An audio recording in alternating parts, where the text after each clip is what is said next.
Hi ನಮಸ್ತೆ ಎಲ್ಲರಿಗೂ. ನನ್ನ ಹೆಸರು ವಿಲಾಸ್ ರಾಠೋಡ್ ಅಂತ. ಸೊ ತಾವೆಲ್ಲರೂ ಏನೋ ಒಂದು ಸಾಧನೆ ಮಾಡಬೇಕು ಅಂತ ಈಗ ಪ್ರಯತ್ನ ಪಡ್ತಾ ಇದ್ದೀರಾ. ಆ್ಯಂಡ್ ಮುಂಬರುತ್ತಿರುವಂಥ ಒಂದು KS ಎಕ್ಸಾಮಲ್ಲಿ ಒಂದು ಒಳ್ಳೆಯ ಒಂದು ರಿಸಲ್ಟ್ ಬರಬೇಕು, ತಾನೊಬ್ಬ ಒಳ್ಳೆಯ ಅಧಿಕಾರಿ ಆಗಬೇಕಂತ ಒಂದು ನಿಟ್ಟಿನಲ್ಲಿ ತಾವು ಪ್ರಯತ್ನ ಪಡ್ತಾ ಇದ್ದೀರಾ. ಅದೇ ಒಂದು ನಿಟ್ಟಿನಲ್ಲಿ ಒಂದು ದಿಟ್ಟವಾದ ಹೆಜ್ಜೆಯನ್ನು ಇನ್ಸೈಟ್ IAS ನೀಡ್ತಾ ಇದೆ. ಸೊ ಈ KS ಅಭ್ಯರ್ಥಿಗಳಿಗೆ ಒಂದು ಸುಲಭವಾಗಿ ಮತ್ತು ಅವರಿಗೊಂದು ಅಚ್ಚುಕಟ್ಟವಾಗಿ ಒಂದು ಗುಣಮಟ್ಟದ ಒಂದು ಕ್ಲಾಸಸ್ ಸಿಗಬೇಕು ಅಂತ ಇದೊಂದು ಸುಂದರವಾಗಿರುವಂಥ ಒಂದು ಸೀರೀಸ್ನ ಸ್ಟಾರ್ಟ್ ಮಾಡಿದ್ದಾರೆ. ಒಂದು ಕೈಂಡ್ ಆಫ್ ಯಾವ ಥರ ಅಂದರೆ ಜಿಸ್ಟ್ ಅಂತ. ಸೊ ಜಿಸ್ಟ್ ಅಂದರೆ ಈಗ ಆಲ್ಮೋಸ್ಟ್ ನೀವು KSಗೆ ಎಕನಾಮಿಕ್ಸ್ ಸರ್ವೆ ಓದಿರ್ತೀರಾ, ಬಜೆಟ್ ಓದಿರ್ತೀರಾ. ಬಟ್ ಈಗ ಲಾಸ್ಟ್ ಮೂಮೆಂಟಲ್ಲಿ ಫಾರ್ ಕ್ವಿಕ್ ರಿವಿಷನ್ ಏನೋ ಒಂದು ಯಾವುದೇ ಒಂದು ಮಟೀರಿಯಲ್ ಅತ್ಯಂತ ಕಡಿಮೆ ಕ್ವಾಂಟಿಟಿಯಲ್ಲಿ ಅತ್ಯಂತ ಒಳ್ಳೆಯ ಗುಣಮಟ್ಟದಲ್ಲಿ ಒಳ್ಳೆಯ ಕ್ವಾಲಿಟಿಯಲ್ಲಿ ಸಿಕ್ಕರೆ ತುಂಬ ವಿದ್ಯಾರ್ಥಿಗಳು ಅದನ್ನು ಅಪ್ರಿಷಿಯೇಟ್ ಕೂಡ ಮಾಡ್ತಾರೆ. ಆ್ಯಂಡ್ ಅವರ ಒಂದು ಸಕ್ಸಸ್ಸಲ್ಲಿ ಕೂಡ ಅವರಿಗೆ ಒಂದು ಪ್ರಮುಖ ಪಾತ್ರ ಕೂಡ ವಹಿಸುತ್ತೆ. ಪರಿಶಿಷ್ಟ ಪಂಗಡಗಳ ಕಲ್ಯಾಣ ಇಲಾಖೆಯಡಿ ಕಾರ್ಯನಿರ್ವಹಿಸುತ್ತಿರುವ ಆಶ್ರಮ ಶಾಲೆಗಳನ್ನು ಮಹರ್ಷಿ ವಾಲ್ಮೀಕಿ ಆದಿವಾಸಿ ಬುಡಕಟ್ಟು ವಸತಿ ಶಾಲೆಗಳಂತೇಳಿ ಮರುನಾಮಕರಣ ಮಾಡ್ತೀನಿ ಕೂಡ ಹೇಳಿದ್ದಾರೆ. ರೈಟ್ ನೋಡಿ, ಆಶ್ರಮ ಶಾಲೆಗಳು ಪರಿಶಿಷ್ಟ ಪಂಗಡಗಳ ಅಂದರೆ ಎಸ್ ಟಿ ಕಲ್ಯಾಣ ಇಲಾಖೆಯಡಿ ಕಾರ್ಯನಿರ್ವಹಿಸುತ್ತಿರುವಂತಹ ಆಶ್ರಮ ಶಾಲೆಗಳ ಹೆಸರನ್ನು ಮಹರ್ಷಿ ವಾಲ್ಮೀಕಿ ಆದಿವಾಸಿ ಬುಡಕಟ್ಟು ವಸತಿ ಶಾಲೆ ಮರುನಾಮಕರಣ ಕೂಡ ಮಾಡಿದ್ದಾರೆ.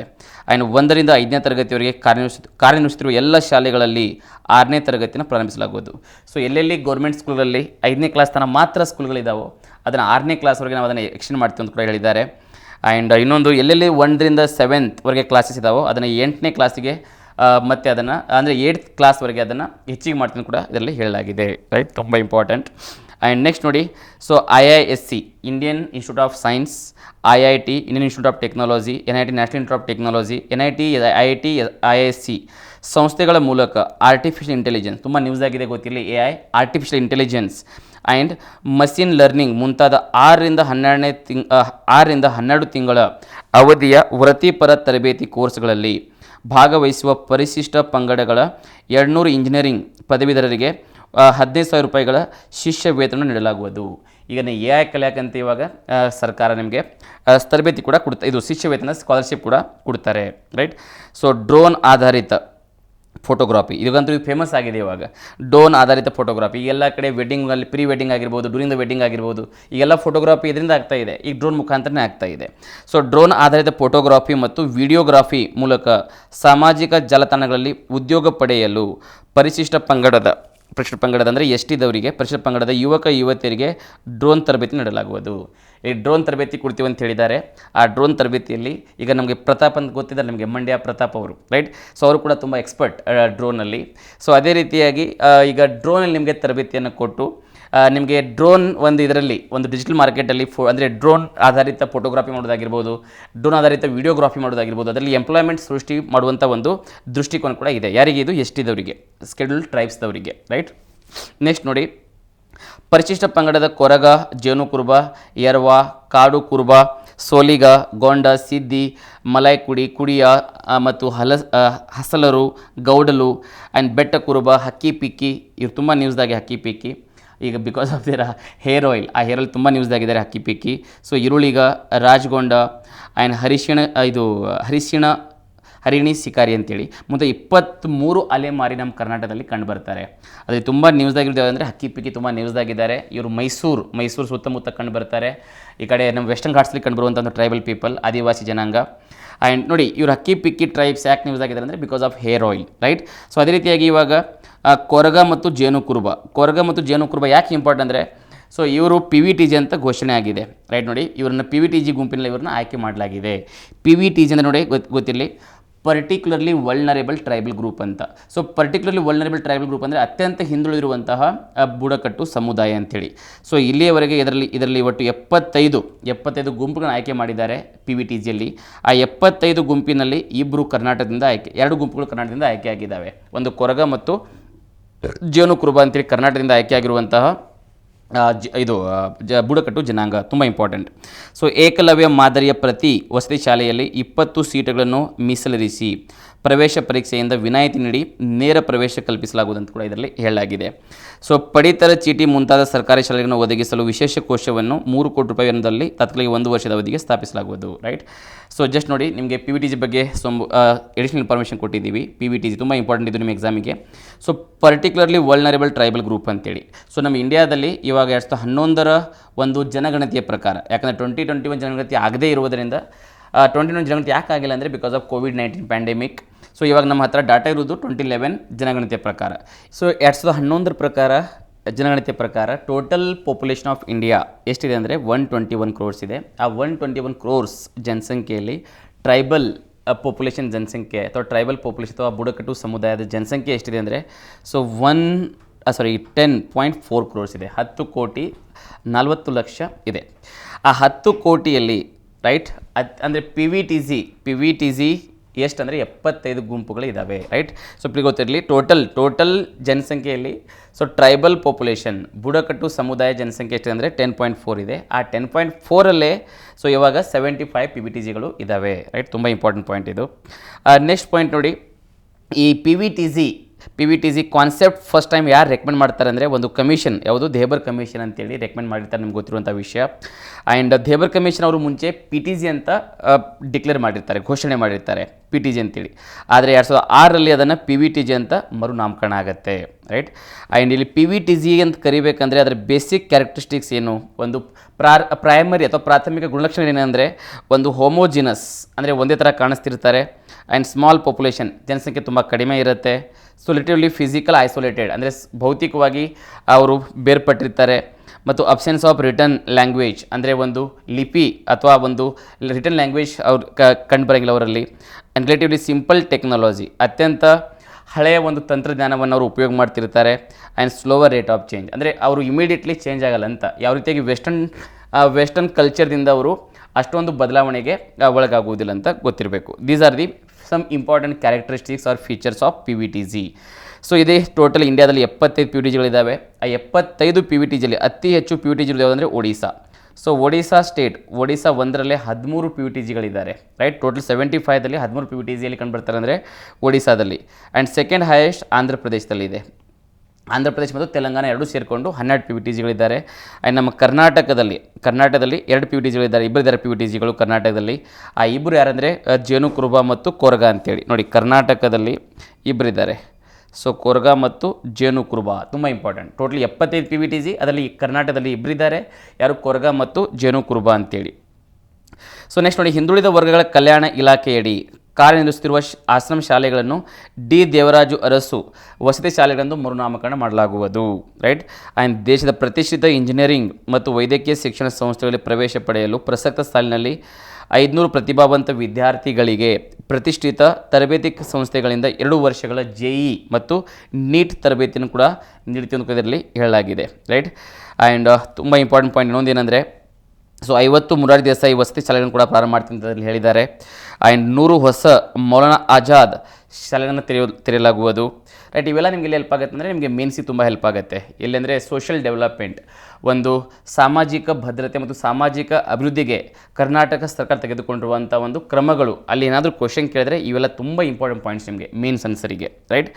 ಸೊ ರೇಷ್ಮೆ ನೂಲು ಬಿಚ್ಚಾಣಿಕೆಯಲ್ಲಿ ತೊಡಗಿರುವ ಅಲ್ಪಸಂಖ್ಯಾತ ಫಲಾನುಭವಿಗಳ ಆರ್ಥಿಕ ಸ್ಥಿತಿಯನ್ನು ಉತ್ತಮಪಡಿಸಲು ಸೊ ರೇಷ್ಮೆ ಇಲಾಖೆ ಮೂಲಕ ತರಬೇತಿ ಮತ್ತು KMDC ಮೂಲಕ ಸಾಲ ಸೌಲಭ್ಯವನ್ನು ನೀಡಲಾಗುವುದು ಅಂತ ಕೂಡ ಇದರಲ್ಲಿ ಹೇಳಲಾಗಿದೆ. ರೈಟ್. ಸೊ ನಾವು ಇದರಲ್ಲಿ ಏನೇನು ನಾನು ಹೈಲೈಟ್ ಮಾಡಿದ್ದೀನಿ ನೋಡಿ ಇಂಪಾರ್ಟೆಂಟ್ ಪಾಯಿಂಟ್ಸ್, ಅದು ಅಷ್ಟು ನೀವು ನೀಟಾಗಿ ಓದ್ಕೊಂಡ್ರು ಸಾಕು, ನಿಮಗೆ ಪ್ರಿಲಿಮ್ಸಿಗೆ ಎಲ್ಲ ಕ್ವಶನು ಕವರ್ ಆಗುತ್ತೆ. ಸೊ ಅಷ್ಟು ನಾವಿಲ್ಲಿ ಹೇಳ್ಬೋದು. ಸೊ ನೀವೆಲ್ಲ ಓದ್ಕೋತ ಕುಂತ್ರೆ it's a wastage of time. So ನಾವು ಯಾಕೆ ಕೊಟ್ಟಿದ್ದೀವಿ ಅಂದರೆ ನಿಮ್ಗೆ ಒಂದು ಸ್ವಲ್ಪ ನೀವು ಯಾಕಂದರೆ ಎಲ್ಲ ಓದ್ಕೊಂಡ್ರೆ ತುಂಬಾ ಒಳ್ಳೆಯದು. ರೈಟ್. ಬಟ್ ನಾವು ಏನು ಹೈಲೈಟ್ ಮಾಡಿದ್ದೀವಿ, ನಾನು ಏನೇನು ಎಕ್ಸ್ಪ್ಲೇನ್ ಮಾಡ್ತಾ ಇದ್ದೀನಿ ಅಷ್ಟು ಓದ್ಕೊಂಡ್ರು ಸಾಕು, ನಿಮಗೆ ಮೋಸ್ಟ್ ಆಫ್ ದಿ ಕ್ವಶನ್ಗೆ ಆನ್ಸರ್ ಸಿಗುತ್ತೆ. ಬಟ್ ಇದು PDF ನಿಮಗೆ ಸಿಗುತ್ತೆ. ರೈಟ್. ನಿಮಗೆ PDF ಕೂಡ ಪ್ರೊವೈಡ್ ಮಾಡ್ತೀವಿ. ಆ PDF ನೋಡ್ಕೊಳ್ಳಿ.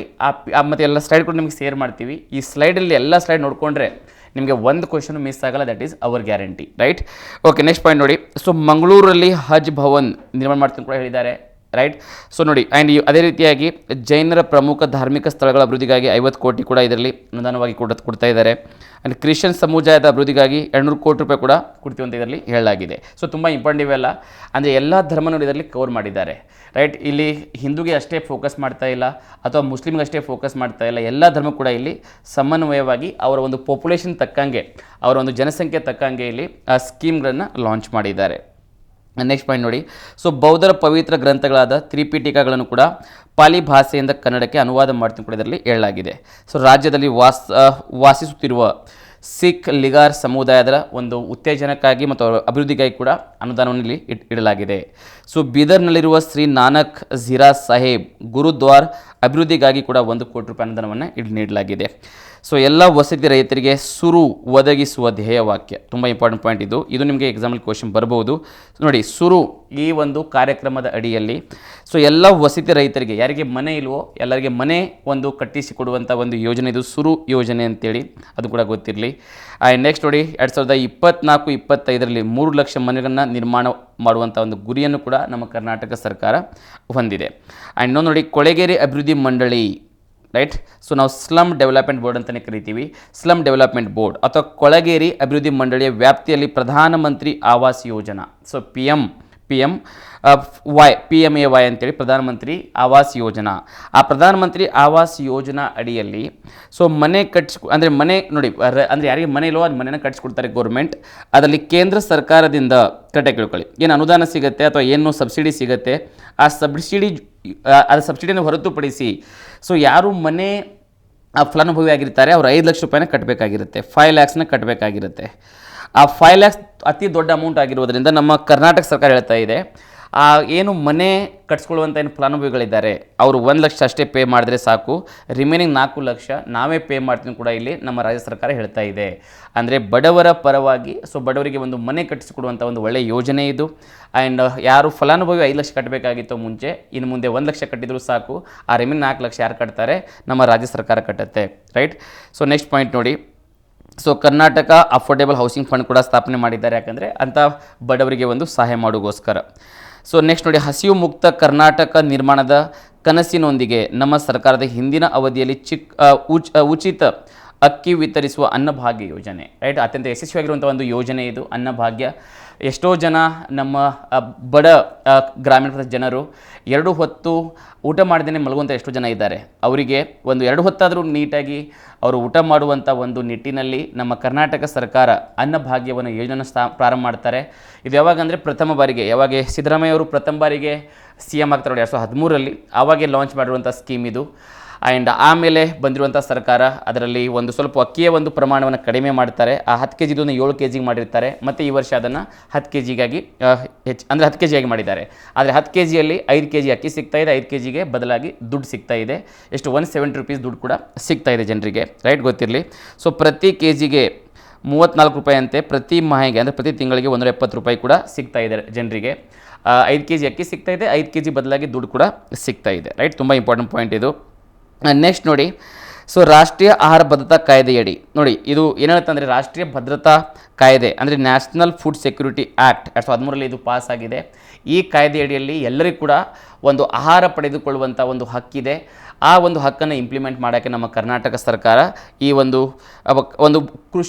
ಅನ್ನಭಾಗ್ಯ ಒಂದು ಸ್ಕೀಮ್ನ ಲಾಂಚ್ ಮಾಡಿದ್ದಾರೆ, ರೈಟ್. ಆ್ಯಂಡ್ ಗೊತ್ತಿರಲಿ, ಇಲ್ಲಿ ನಿಮಗೆ ಈ ಥರ ಇಂಟರ್ಲಿಂಕ್ ಮಾಡಿ ಕ್ವಶನ್ ಕೇಳ್ಬೋದು. ನಮ್ಮ ಕರ್ನಾಟಕ ಸರ್ಕಾರ ಹೇಳ್ತಾ ಇದ್ದಾರೆ ಹಸಿವು ಮುಕ್ತ ಕರ್ನಾಟಕ ಮಾಡ್ತೀವಂತ. ಅದೇ ಹಸಿವು ಮುಕ್ತ ಅಂದರೆ ಝೀರೋ ಹಂಗರ್ ಇದು it is one of the 17 SDG ನೋಡಿ. ಟೋಟಲ್ 17 ಸಸ್ಟೈನಬಲ್ ಡೆವಲಪ್ಮೆಂಟ್ ಗೋಲ್ಸ್ಗಳಿದ್ದಾವೆ. ಆ 17 SDG ಸಸ್ಟೈನಬಲ್ ಡೆವಲಪ್ಮೆಂಟ್ ಗೋಲ್ಸಲ್ಲಿ ಸೊ ಸೆಕೆಂಡ್ ಗೋಲ್ ಯಾವುದು, ಝೀರೋ ಹಂಗರ್ ಅಂತೇಳಿ, ಅಂದರೆ ಹಸಿವು ಮುಕ್ತ ಅಂಥೇಳಿ. ಸೊ ಹಸಿವು ಮುಕ್ತವಾಗಿ ಅಂದರೆ ಯಾವುದೇ ಒಂದು ರಾಜ್ಯ ಆಗಿರಲಿ ದೇಶವಾಗಿರಲಿ ಅದು ಹಸಿವು ಮುಕ್ತವಾಗಿರಬೇಕು ಅಂಥೇಳಿ ಒಂದು ಗುರಿ ಇದೆ, ಯಾವುದು ಸಸ್ಟೈನಬಲ್ ಡೆವಲಪ್ಮೆಂಟ್ ಗುರಿಗಳಲ್ಲಿ. ಸೊ ಇಲ್ಲಿ ನೀವು ಇಂಟರ್ಲಿಂಕ್ ಮಾಡ್ಬೋದು. ಟೋಟಲ್ 17 ಗುರಿಗಳಲ್ಲಿ ಗುರಿ 2 ಕೂಡ ಇಂಪ್ಲಿಮೆಂಟ್ ಮಾಡ್ತೀವಿ ಅಂತ ನಮ್ಮ ಕರ್ನಾಟಕ ಸರ್ಕಾರ ಇದನ್ನು ಹೇಳ್ತಾ ಇದೆ.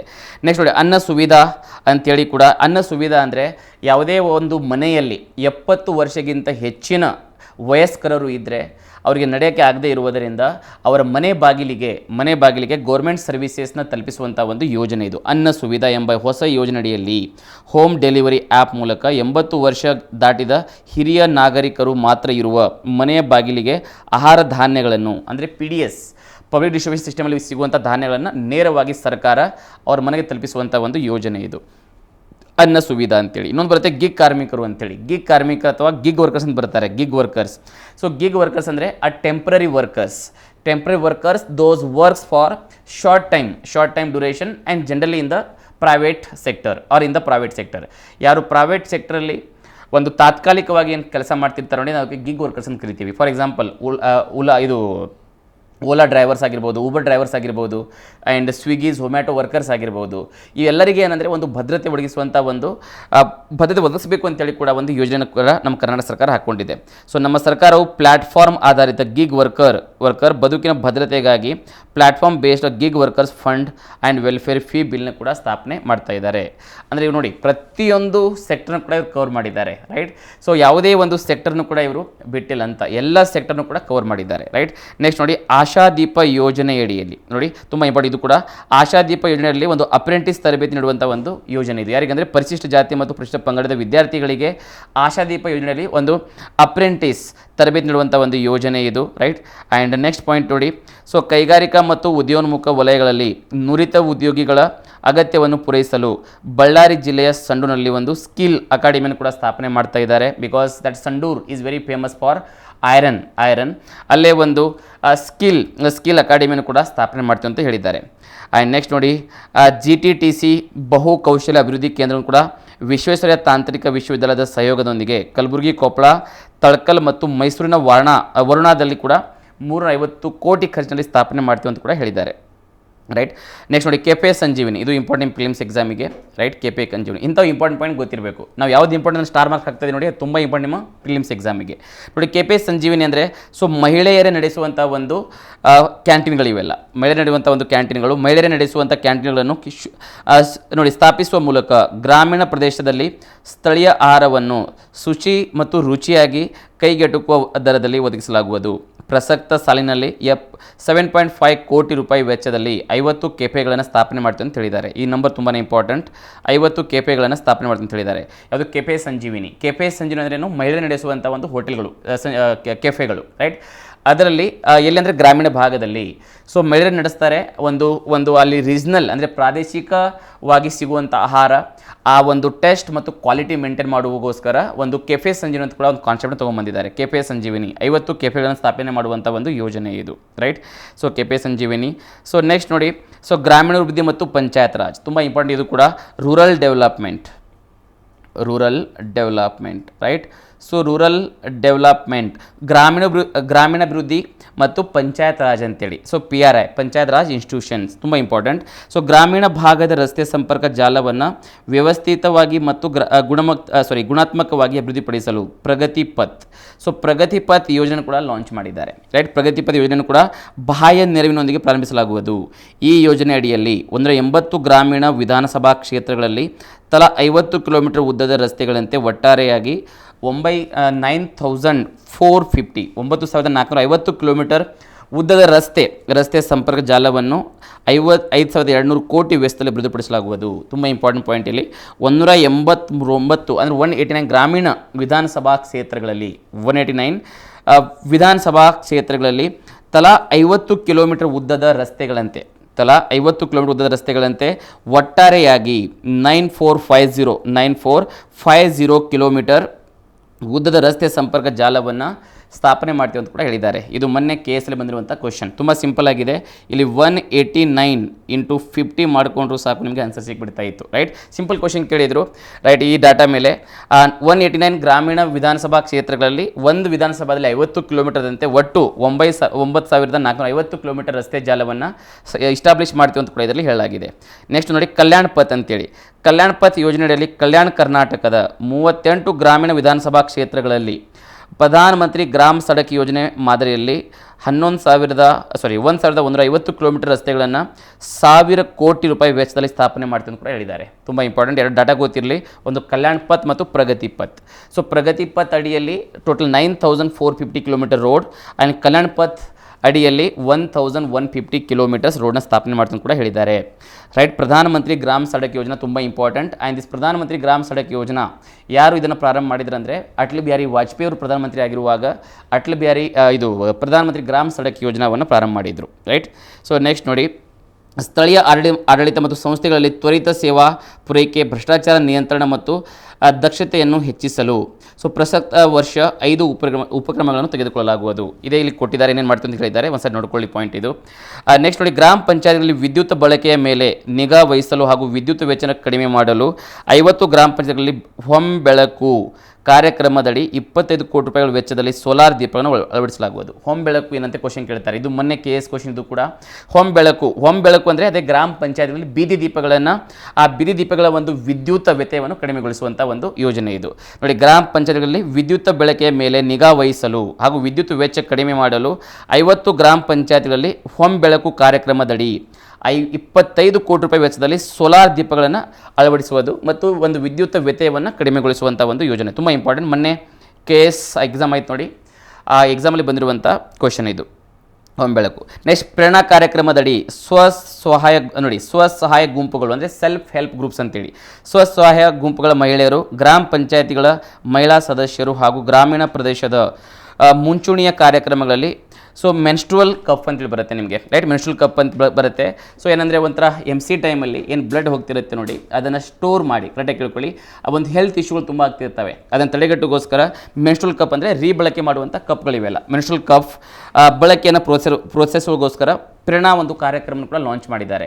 ಸೊ ಸೆಲ್ಫ್ ಹೆಲ್ಪ್ ಗ್ರೂಪ್ ಅಂದರೆ SHG ಅಂತ ಬರುತ್ತೆ ನಿಮಗೆ. Self help group SHG self help group. Right, ನೋಡಿ, ಆ ಸೆಲ್ಫ್ ಹೆಲ್ಪ್ ಗ್ರೂಪ್ ಒಂದು ಕಾರ್ಯಕರ್ತರ ಮುಖಾಂತರ ಒಂದು ಸ್ಕೀಮ್ ಲಾಂಚ್ ಮಾಡ್ತಾ ಇದ್ದಾರೆ. ಯಾವುದು? ಮೆನ್ಸ್ಟ್ರುವಲ್ ಕಪ್ನ ರೀಬಳಕೆ ಮಾಡುವಂಥ ಒಂದು ಯೋಜನೆ ಇದು. ರೈಟ್, ನೆಕ್ಸ್ಟ್ ಪಾಯಿಂಟ್ ನೋಡಿ, ರೀಬಳಕೆ ಅಲ್ಲ, ಅದನ್ನು ಬಳಕೆ ಮಾಡುವಂಥ ಯೋಜನೆ ಇದು. ರೈಟ್, ಅದನ್ನು ಬಳಕೆ ಮಾಡಬೇಕು ಅಂತೇಳಿ ಒಂದು ಅವೇರ್ನೆಸ್ ಕ್ರಿಯೇಟ್ ಮಾಡುವಂಥ ಒಂದು ಯೋಜನೆ. ನೆಕ್ಸ್ಟ್ ನೋಡಿ, ಸಾವಿತ್ರಿಬಾಯಿ ಫುಲೆ ಮಹಿಳಾ ಸಬಲೀಕರಣ ಒಂದು ಯೋಜನೆ ಅಡಿಯಲ್ಲಿ ರಾಜ್ಯದ 100 ಆಯ್ದ ಗ್ರಾಮ ಪಂಚಾಯತ್ಗಳಲ್ಲಿ ಮಹಿಳೆಯರ ಒಂದು ಆಕಾಂಕ್ಷೆ ಮತ್ತು ಆಸಕ್ತಿಗೆ ಅನುಗುಣವಾಗಿ ಉದ್ಯೋಗಾಧಾರಿತ ಕೌಶಲ ತರಬೇತಿ ನೀಡುವಂಥ ಒಂದು ಯೋಜನೆ ಇದು. ಸಾವಿತ್ರಿಬಾಯಿ ಫುಲೆ ಮಹಿಳಾ ಸಬಲೀಕರಣ. ರೈಟ್, ನೆಕ್ಸ್ಟ್ ಪಾಯಿಂಟ್ ನೋಡಿ, ಗ್ರಾಮೀಣ ಪ್ರದೇಶದಲ್ಲಿ ಘನತ್ಯಾಜ್ಯ ನಿರ್ವಹಣೆಯನ್ನು ಗ್ರಾಮ ಪಂಚಾಯಿತಿ ಮಟ್ಟದ ಮಹಿಳಾ ಸ್ವಸಹಾಯ ಸಂಘಗಳ ಒಕ್ಕೂಟಗಳ ಮೂಲಕ ಕೈಗೊಳ್ಳಲಾಗುವುದು. ಯಾಕಂದರೆ ಇತ್ತೀಚಿನ ದಿನಗಳಲ್ಲಿ ಸಾಲಿಡ್ ವೇಸ್ಟ್ ಅಂದರೆ ಘನತ್ಯಾಜ್ಯ ಹೆಚ್ಚಿಗೆ ಆಗ್ತಾ ಇದೆ.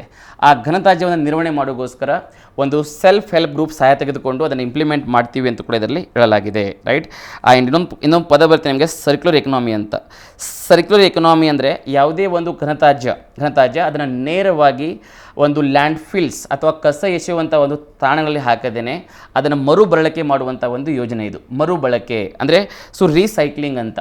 ಯಾಕಂದರೆ ಎಷ್ಟೋ ಸಲ ಏನಾಗುತ್ತೆ ಅಂದರೆ ಆರ್ಗ್ಯಾನಿಕ್ ವೇಸ್ಟ್ ಅಂದರೆ ಸಾವಯವ ಏನು ತ್ಯಾಜ್ಯ ಆಗಿರುತ್ತೆ ನೋಡಿ, ಅದರಿಂದ ನಾವು ಶಕ್ತಿ ಕೂಡ ಉತ್ಪಾದನೆ ಮಾಡ್ಬೋದು. ರೈಟ್, ಈಗ ಫಾರ್ ಎಕ್ಸಾಂಪಲ್ ಅಂದರೆ ಉಷ್ಣ ಶಕ್ತಿಗಳು, ಅದನ್ನು ಬರ್ನ್ ಮಾಡಿ ಉಷ್ಣ ಶಕ್ತಿ ಕೂಡ ಉತ್ಪಾದನೆ ಮಾಡ್ಬೋದು. ಸೊ ಅದೇ ರೀತಿಯಾಗಿ ಆ ಒಂದು ಸಾವಯವ ಒಂದು ತ್ಯಾಜ್ಯಗಳನ್ನು ನೇರವಾಗಿ ಒಂದು ಲ್ಯಾಂಡ್ ಫಿಲ್ಸಿಗೆ ಹಾಕದೇನೆ ಅದನ್ನು ರೀಸೈಕ್ಲಿಂಗ್ ಮಾಡಬೇಕು ಅಂತೇಳಿ ಒಂದು ಸರ್ಕ್ಯುಲರ್ ಎಕನಾಮಿ ಕಾನ್ಸೆಪ್ಟ್ನ ಕೂಡ ಇದರಲ್ಲಿ ಇಂಟ್ರೊಡ್ಯೂಸ್ ಮಾಡಿದ್ದಾರೆ. ಸರ್ಕ್ಯುಲರ್ ಎಕನಾಮಿ ತುಂಬ ಇಂಪಾರ್ಟೆಂಟ್ ಪಾಯಿಂಟ್ ಇದು ಕೂಡ. ನೆಕ್ಸ್ಟ್ ನೋಡಿ, ಕಲ್ಯಾಣ ಕರ್ನಾಟಕ ಭಾಗದ ಗ್ರಾಮೀಣ ಪ್ರದೇಶದ ಪರಿಶಿಷ್ಟ ಜಾತಿ ಮತ್ತು ಪರಿಶಿಷ್ಟ ಪಂಗಡದವರಿಗೆ ಸರ್ಕಾರದ ಮಾನ್ಯತೆಯುಳ್ಳ ದಾಖಲೆಗಳನ್ನು ಡಿಜಿಟಲ್ ಆ್ಯಪ್ನಲ್ಲಿ ಸುರಕ್ಷಿತವಾಗಿ ಇಡುವ ಸಲುವಾಗಿ ನನ್ನ ಗುರುತು ಅಭಿಯಾನವನ್ನು ಕೂಡ ಇದರಲ್ಲಿ ಲಾಂಚ್ ಮಾಡ್ತಾ ಇದ್ದಾರೆ. ಗೊತ್ತಿರಲಿ, ನನ್ನ ಗುರುತು ಯಾಕಂದರೆ ಕಲ್ಯಾಣ ಕರ್ನಾಟಕ, ನಮ್ಮ ಉತ್ತರ ಕರ್ನಾಟಕ ಭಾಗದ ಒಂದು ಜನರ ಅದರಲ್ಲಿ ಎಸ್ಪೆಷಲಿ ಯಾರಂದರೆ ಪರಿಶಿಷ್ಟ ಜಾತಿ ಮತ್ತು ಪರಿಶಿಷ್ಟ ಪಂಗಡದ ಜನರಿಗೆ ಒಂದು ದಾಖಲೆಯನ್ನು ಡಿಜಿಟಲ್ ಆಗಿ ಅಂದರೆ ಗೊತ್ತಾಗುತ್ತಲ್ಲ, ಸೊ ಆನ್ಲೈನ್ ಡಿಜಿಟಲ್ ಆಗಿ ಅದನ್ನು ಸ್ಟೋರ್ ಮಾಡಿ ಇಡಬೇಕು ಅಂತೇಳಿ ನನ್ನ ಗುರುತು ಅಭಿಯಾನ ಕೂಡ ಇದರಲ್ಲಿ ಲಾಂಚ್ ಮಾಡಿದ್ದಾರೆ. ತುಂಬ ಇಂಪಾರ್ಟೆಂಟ್. ಆ್ಯಂಡ್ ಇನ್ನೊಂದು most important point for your PT for your prelims exam. So panchayat Raj ಮತ್ತು ನಗರ ಸ್ಥಳೀಯ ಸಂಸ್ಥೆಗಳಿಗೆ ಹಂಚಿಕೆ ಮಾಡಬೇಕಾದ ಅನುದಾನದ ಸೂತ್ರಗಳ ಬಗ್ಗೆ ಅಧ್ಯಯನ ನಡೆಸಿ ಸೂಕ್ತ ಶಿಫಾರಸು ಮಾಡಲು 5ನೇ ಹಣಕಾಸು ಆಯೋಗವನ್ನು ಕೂಡ ಸ್ಥಾಪನೆ ಮಾಡಿದ್ದಾರೆ. 5ನೇ ಹಣಕಾಸು ಆಯೋಗ ಮುಂಚೆ 4 ಇತ್ತು, ಇವಾಗ 5ನೇ ಹಣಕಾಸು ಆಯೋಗ ಕೂಡ ಪ್ರಪೋಸ್ ಮಾಡಿದ್ದಾರೆ. ನೋಡಿ, ಒಂದನೇದು, ಸೊ 1ನೇ ಹಣಕಾಸು ಆಯೋಗ 1996ರಲ್ಲಿ ಸ್ಥಾಪನೆ ಮಾಡಿದರು. ಆ್ಯಂಡ್ ಅದರ ಚೇರ್ಮನ್ ಯಾರಾಗಿದ್ದರು ಅಂದರೆ ತಿಮ್ಮಯ್ಯ, ಡಾಕ್ಟರ್ ಜಿ ತಿಮ್ಮಯ್ಯ ಅದರ ಚೇರ್ಮನ್ ಆಗಿದ್ದರು. 2ನೇ ಹಣಕಾಸು ಆಯೋಗ 2002ರಲ್ಲಿ ಸ್ಥಾಪನೆ ಮಾಡಿದ್ದಾರೆ. ಆ್ಯಂಡ್ KP ಸುರೇಂದ್ರನಾಥ್ ಅವರು ಇದರ ಚೇರ್ಮನ್ ಆಗಿದ್ದರು. ಆ್ಯಂಡ್ 3ನೇ ಹಣಕಾಸು ಆಯೋಗ 2008ರಲ್ಲಿ ಸ್ಥಾಪನೆ ಮಾಡಿದ್ದಾರೆ. ಆ್ಯಂಡ್ ಎ ಜಿ ಕೋಡ್ಗಿ ಅಂಥೇಳಿ ಇದರ ಚೇರ್ಮನ್ ಆಗಿದ್ದಾರೆ. ಆ್ಯಂಡ್ 4ನೇ ಹಣಕಾಸು ಆಯೋಗ 2017ರಲ್ಲಿ ಸ್ಥಾಪನೆ ಮಾಡಿದರು. ಆ್ಯಂಡ್ CG ಚಿನ್ನಸ್ವಾಮಿ ಅಂತ ಇದರ ಚೇರ್ಮನ್ ಆಗಿದ್ದರು. ಆ್ಯಂಡ್ ಈಗ 5ನೇ ಹಣಕಾಸು ಆಯೋಗನ ಸ್ಥಾಪನೆ ಮಾಡಿದ್ದಾರೆ 2023ರಲ್ಲಿ. ಆ್ಯಂಡ್ ಅಧ್ಯಕ್ಷ ಯಾರಾಗಿದೆ ಅಂದರೆ ವಿ ನಾರಾಯಣಸ್ವಾಮಿ. ಇದು ತುಂಬ ಇಂಪಾರ್ಟೆಂಟ್ ನಿಮ್ಮ ಎಕ್ಸಾಮಿಗೆ ಡೈರೆಕ್ಟ್ ಕ್ವಶನ್ ಕೇಳ್ತಾರೆ.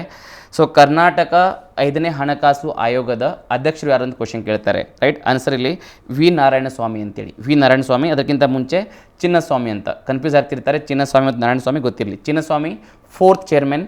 ಆ್ಯಂಡ್ 5ನೇ ಚೇರ್ಮನ್ ಯಾರಂದರೆ ಅದು 5th ಚೇರ್ಮನ್ ಯಾರಂದರೆ ಫೈನಾನ್ಸ್ ಕಮಿಷನ್ದು ಇಲ್ಲಿ ವಿ ನಾರಾಯಣಸ್ವಾಮಿ ಅಂತೇಳಿ. ಆ್ಯಂಡ್ ಇದು ಕಮಿಷನ್ ಯಾವಾಗ ಸ್ಥಾಪನೆ ಆಗಿದೆ? 2023ರಲ್ಲಿ ಸ್ಥಾಪನೆ ಆಗಿದೆ. ರೈಟ್, ತುಂಬ ಇಂಪಾರ್ಟೆಂಟ್. ಸೊ ಇಲ್ಲಿ ನಮಗೆ ಇದು ಕರ್ನಾಟಕದ ಇತ್ತು. ಅದೇ ರೀತಿಯಾಗಿ ಇಂಡಿಯಾದಲ್ಲಿ ಇಲ್ಲಿವರೆಗೆ 16 ಕಮಿಷನ್ಗಳನ್ನು ಸ್ಥಾಪನೆ ಮಾಡಿದ್ದಾರೆ. ಆ್ಯಂಡ್ ದ 16th ಕಮಿಷನ್ ಅಧ್ಯಕ್ಷ ಅಂದರೆ ಅರವಿಂದ್ ಪನ್ಗಾರಿಯಾ ಇದು ಅವರು 16ನೇ ಹಣಕಾಸು ಆಯೋಗದ ಅಧ್ಯಕ್ಷರು. ಆ್ಯಂಡ್ 1ನೇ ಹಣಕಾಸು ಆಯೋಗದ ಅಧ್ಯಕ್ಷ ಯಾರಾಗಿದ್ದಾರೆ ಅಂದರೆ ಕೆ ಸಿ ನಿಯೋಗಿ 1ನೇ ಹಣಕಾಸು ಆಯೋಗದ ಅಧ್ಯಕ್ಷರಾಗಿದ್ದರು. ಆ್ಯಂಡ್ ಈಗ ಇತ್ತೀಚೆಗೆ ಅಂದರೆ 2023ರಲ್ಲಿ 16ನೇ ಹಣಕಾಸು ಆಯೋಗವನ್ನು ಸ್ಥಾಪನೆ ಮಾಡಿದ್ದಾರೆ ಅಟ್ ದ ಸೆಂಟ್ರಲ್ ಲೆವೆಲ್, ಕೇಂದ್ರ ಮಟ್ಟದಲ್ಲಿ. ಆ್ಯಂಡ್ 16ನೇ ಹಣಕಾಸು ಆಯೋಗದ ಅಧ್ಯಕ್ಷರಾದರೆ ಅರವಿಂದ್ ಪನ್ಗಾರಿಯಾ, ಗೊತ್ತಿರಬೇಕು, ತುಂಬ ಇಂಪಾರ್ಟೆಂಟ್ ಪಾಯಿಂಟ್ ಇದು. ಆ್ಯಂಡ್ ನೆಕ್ಸ್ಟ್ ಪಾಯಿಂಟ್ ನೋಡಿ, ಡಾಕ್ಟರ್ DM ನಂಜುಂಡಪ್ಪ ವರದಿಯನ್ನು 2020ರಲ್ಲಿ ಸಲ್ಲಿಸಲಾಗಿತ್ತು. ಆ್ಯಂಡ್ ಈ ವರದಿ ಅದಕ್ಕೆ ಸಂಬಂಧಪಟ್ಟಿದೆ ಅಂದರೆ ಹಿಂದುಳಿದ ಪ್ರದೇಶಗಳನ್ನು ಅಥವಾ ಏನು ಹಿಂದುಳಿದ ಪ್ರದೇಶಗಳು ಅದನ್ನು ಸಮತೋಲನ ಕಾಪಾಡಬೇಕು, ಅವುಗಳನ್ನು ಕೂಡ ಪ್ರಾದೇಶಿಕವಾಗಿ ಅಭಿವೃದ್ಧಿಪಡಿಸಬೇಕು ಅಂಥೇಳಿ ಒಂದು ಸಮಿತಿ ಸ್ಥಾಪನೆ ಆಗಿತ್ತು, ನಂಜುಂಡಪ್ಪ ಸಮಿತಿ ಅಂತೇಳಿ. ಆ ನಂಜುಂಡಪ್ಪ ಸಮಿತಿ ವರದಿಯ ಪ್ರಕಾರ ಸೊ ಎಲ್ಲೆಲ್ಲಿ ಪ್ರದೇಶಗಳು ಬ್ಯಾಕ್ವರ್ಡ್ ಆಗಿದ್ದಾವೆ ಅದನ್ನು ನಾವು ಸಮತೋಲನ ಮಾಡ್ತೀವಿ ಅಂತ ಕೂಡ ಇದರಲ್ಲಿ ಕೂಡ ಉಲ್ಲೇಖ ಮಾಡಲಾಗಿದೆ. ರೈಟ್, ಸೊ ತುಂಬ ಇಂಪಾರ್ಟೆಂಟ್ ಪಾಯಿಂಟ್ ಇದು ಕೂಡ. ನೆಕ್ಸ್ಟ್ ನೋಡಿ, ಕರ್ನಾಟಕ ರಾಜ್ಯ ಪರಿವರ್ತನಾ ಸಂಸ್ಥೆ SITK ಅಂತ ಬರುತ್ತೆ. ಈಗ ಅದನ್ನು ಮರುನಾಮಕರಣ ಮಾಡಿದ್ದಾರೆ. ಸೊ ಕರ್ನಾಟಕ ರಾಜ್ಯ ನೀತಿ ಮತ್ತು ಯೋಜನಾ ಆಯೋಗವೆಂದು ಮರುನಾಮಕರಣ ಮಾಡಲಾಗಿದೆ.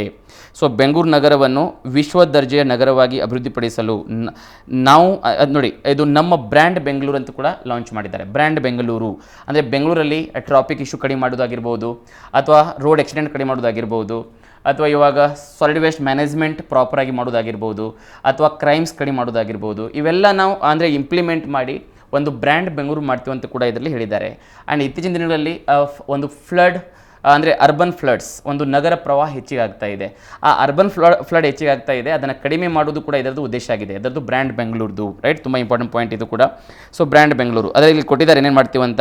ಒಂದು ಸಂಪನ್ಮೂಲಗಳ ಹೆಚ್ಚಳ ಅಂದರೆ ರಿಸೋರ್ಸಸ್ನ ಹೆಚ್ಚಿಗೆ ಮಾಡೋದಾಗಿರ್ಬೋದು, ಸಂಚಾರ ದಟ್ಟಣೆಯನ್ನು ಕಡಿಮೆ ಮಾಡುವುದು ಅಂದರೆ ಟ್ರಾಫಿಕ್ ಕಡಿಮೆ ಮಾಡೋದಾಗಿರ್ಬೋದು, ಅಥವಾ ಗುಣಮಟ್ಟದ ರಸ್ತೆಗಳ ನಿರ್ಮಾಣ ಮಾಡೋದಾಗಿರ್ಬೋದು, ಒಂದು ಗುಣಮಟ್ಟದ ಶುದ್ಧ ಕುಡಿಯುವ ನೀರಿನ ಪೂರೈಕೆ ಮಾಡೋದಾಗಿರ್ಬೋದು. ಇವೆಲ್ಲ ಎದರ ಭಾಗ ಆಗಿದೆ ಅಂದರೆ ಬ್ರ್ಯಾಂಡ್ ಬೆಂಗಳೂರು ಅದರ ಭಾಗವಾಗಿದೆ. ಆ್ಯಂಡ್ ಸೊ ಬೆಂಗಳೂರಿನಲ್ಲಿ ಸಂಚಾರ ದಟ್ಟಣೆಯನ್ನು ಕಡಿಮೆ ಮಾಡೋಕ್ಕೋಸ್ಕರ ಈಗ ಪೆರಿಫೆರಲ್ ರಿಂಗ್ ರೋಡ್ಸ್, ಫ್ಲೈಓವರ್ಸ್ ಎಲ್ಲ ಮಾಡ್ತೀವಿ ಅಂತ ಹೇಳಿದ್ದಾರೆ. ಆ್ಯಂಡ್ ಮೆಟ್ರೋನ ಕೂಡ ನಾವು ಎಕ್ಸ್ಪಾಂಡ್ ಮಾಡ್ತೀವಿ ಅಂತ ಹೇಳಿದ್ದಾರೆ. ರೈಟ್, ಇವೆಲ್ಲ ಯಾಕಂದರೆ ಆ ಟ್ರಾಫಿಕ್ನ ಕಡಿಮೆ ಮಾಡಿ ಒಂದು ಜನರ ಒಂದು ದಟ್ಟಣೆಯನ್ನು ಕಡಿಮೆ ಮಾಡೋಕ್ಕೋಸ್ಕರ. ರೈಟ್, ಸಂಚಾರ ದಟ್ಟಣೆಯನ್ನು ಕಡಿಮೆ ಮಾಡೋಕ್ಕೋಸ್ಕರ. ಇನ್ನೊಂದು ತುಂಬ ಇಂಪಾರ್ಟೆಂಟ್ ಪಾಯಿಂಟ್ ಇದು 254th ಪಾಯಿಂಟ್. ಸೊ ಬೆಂಗಳೂರು ನಗರದಲ್ಲಿ 250 ಮೀಟರ್ ಎತ್ತರದ ಸ್ಕೈ ಡೆಕ್ನ ಕೂಡ ನಿರ್ಮಾಣ ಮಾಡ್ತೀವಿ ಅಂತ ಹೇಳಿದ್ದಾರೆ. ಸ್ಕೈ ಡೆಕ್ ತುಂಬ ಇಂಪಾರ್ಟೆಂಟ್ ಪಾಯಿಂಟ್ ಗೊತ್ತಿರಲಿ. ಸೊ ಈ ಸ್ಕೈ ಡೆಕ್ನಲ್ಲಿ ಏನಿರುತ್ತೆ ಅಂದರೆ ಎಲ್ಲ ಪಾರ್ಕಿಂಗ್ ಫೆಸಿಲಿಟಿ ಇರುತ್ತೆ, ಎಲ್ಲ ಶಾಪಿಂಗ್ ಮಾಲ್ಸ್ಗಳು ಇರ್ತವೆ. ರೈಟ್, ಆ್ಯಂಡ್ ಎಲ್ಲ ಸಿನಿಮಾ ಥಿಯೇಟರ್ಸ್ಗಳು ಇರ್ತವೆ. ಸೊ ಆಲ್ಮೋಸ್ಟ್ ನೋಡಿ ಒಂದೇ ಕಾಂಪ್ಲೆಕ್ಸಲ್ಲಿ ನಿಮಗೆ ಆಲ್ ಇನ್ ಒನ್ ಎಲ್ಲ ಕೂಡ ಇಲ್ಲೇ ಸಿಗುತ್ತೆ ನಿಮಗೆ. ಪಾರ್ಕಿಂಗ್ ವ್ಯವಸ್ಥೆ ಇರುತ್ತೆ, ಶಾಪಿಂಗ್ ಮಾಲ್ಗಳು ಇರ್ತವೆ, ಹೋಟೆಲ್ಸ್ಗಳು ಇರ್ತವೆ, will find the restaurants also. Right, so ಎಲ್ಲ ಒಂದೇ ಕಡೆ ಇರುತ್ತೆ. ಆ್ಯಂಡ್ ಇಲ್ಲಿ ಈ ಒಂದು ಸ್ಕೈ ಡೆಕ್ದಿಂದ ನಿಂತು ನೋಡಿದ್ರೆ ಇಡೀ ಬೆಂಗಳೂರು ನೋಡ್ಬೋದು ನಾವು. ರೈಟ್, ಅದೊಂದು ಯೋಜನೆ ಇದು ಸ್ಕೈ ಡೆಕ್ ಅಂತೇಳಿ. ಸೊ ಸ್ಕೈ ಡೆಕ್ ಅಡಿಯಲ್ಲಿ 250 ಮೀಟರ್ ಎತ್ತರದ ಒಂದು ಕಟ್ಟಡವನ್ನು ಕೂಡ ನಿರ್ಮಾಣ ಮಾಡ್ತೀವಿ ಅಂತ ಹೇಳಿದ್ದಾರೆ. ತುಂಬ ಇಂಪಾರ್ಟೆಂಟ್ ಪಾಯಿಂಟ್ ಇದು. And this also part of our brand Bengaluru. Right, and ನಗರದ ಒಳ ಚರಂಡಿ ವ್ಯವಸ್ಥೆ ಕೂಡ ಸರಿ ಮಾಡ್ತೀವಿ ಅಂತ ಕೂಡ ಹೇಳಿದ್ದಾರೆ.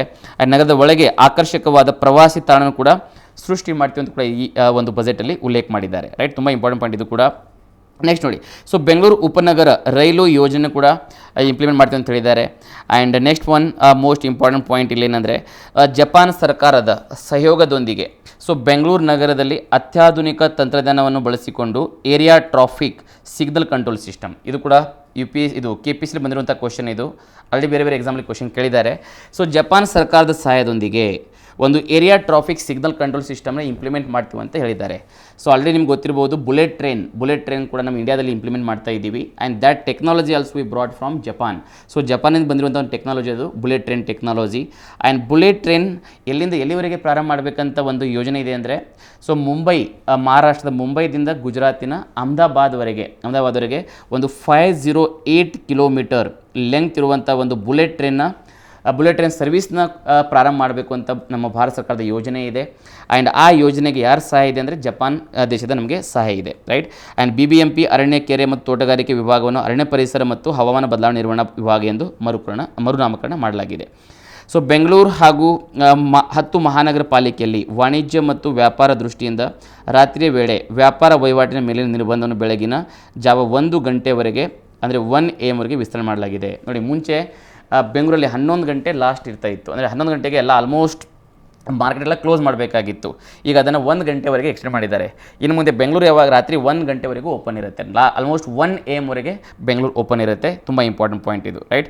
ಸೊ ನೆಕ್ಸ್ಟ್ ನೋಡಿ, ಬೆಂಗಳೂರಿನ ಹೊರ ವಲಯದಲ್ಲಿರುವ ದೇವನಹಳ್ಳಿ, ನೆಲಮಂಗಲ, ಹೊಸಕೋಟೆ, ದೊಡ್ಡಬಳ್ಳಾಪುರ, ಮಾಗಡಿ ಮತ್ತು ಬಿಡದಿ ರಸ್ತೆ ಮತ್ತು ರೈಲು ಸಂಪರ್ಕದೊಂದಿಗೆ ಉಪನಗರ ಟೌನ್ಶಿಪ್ಗಳಾಗಿ, ಅಂದರೆ ಸೆಟಲೈಟ್ ಟೌನ್ಶಿಪ್ ಆಗಿ ಕೂಡ ನಾವು ಅಭಿವೃದ್ಧಿಪಡಿಸುವ ಅಂತ ಹೇಳಿದ್ದಾರೆ.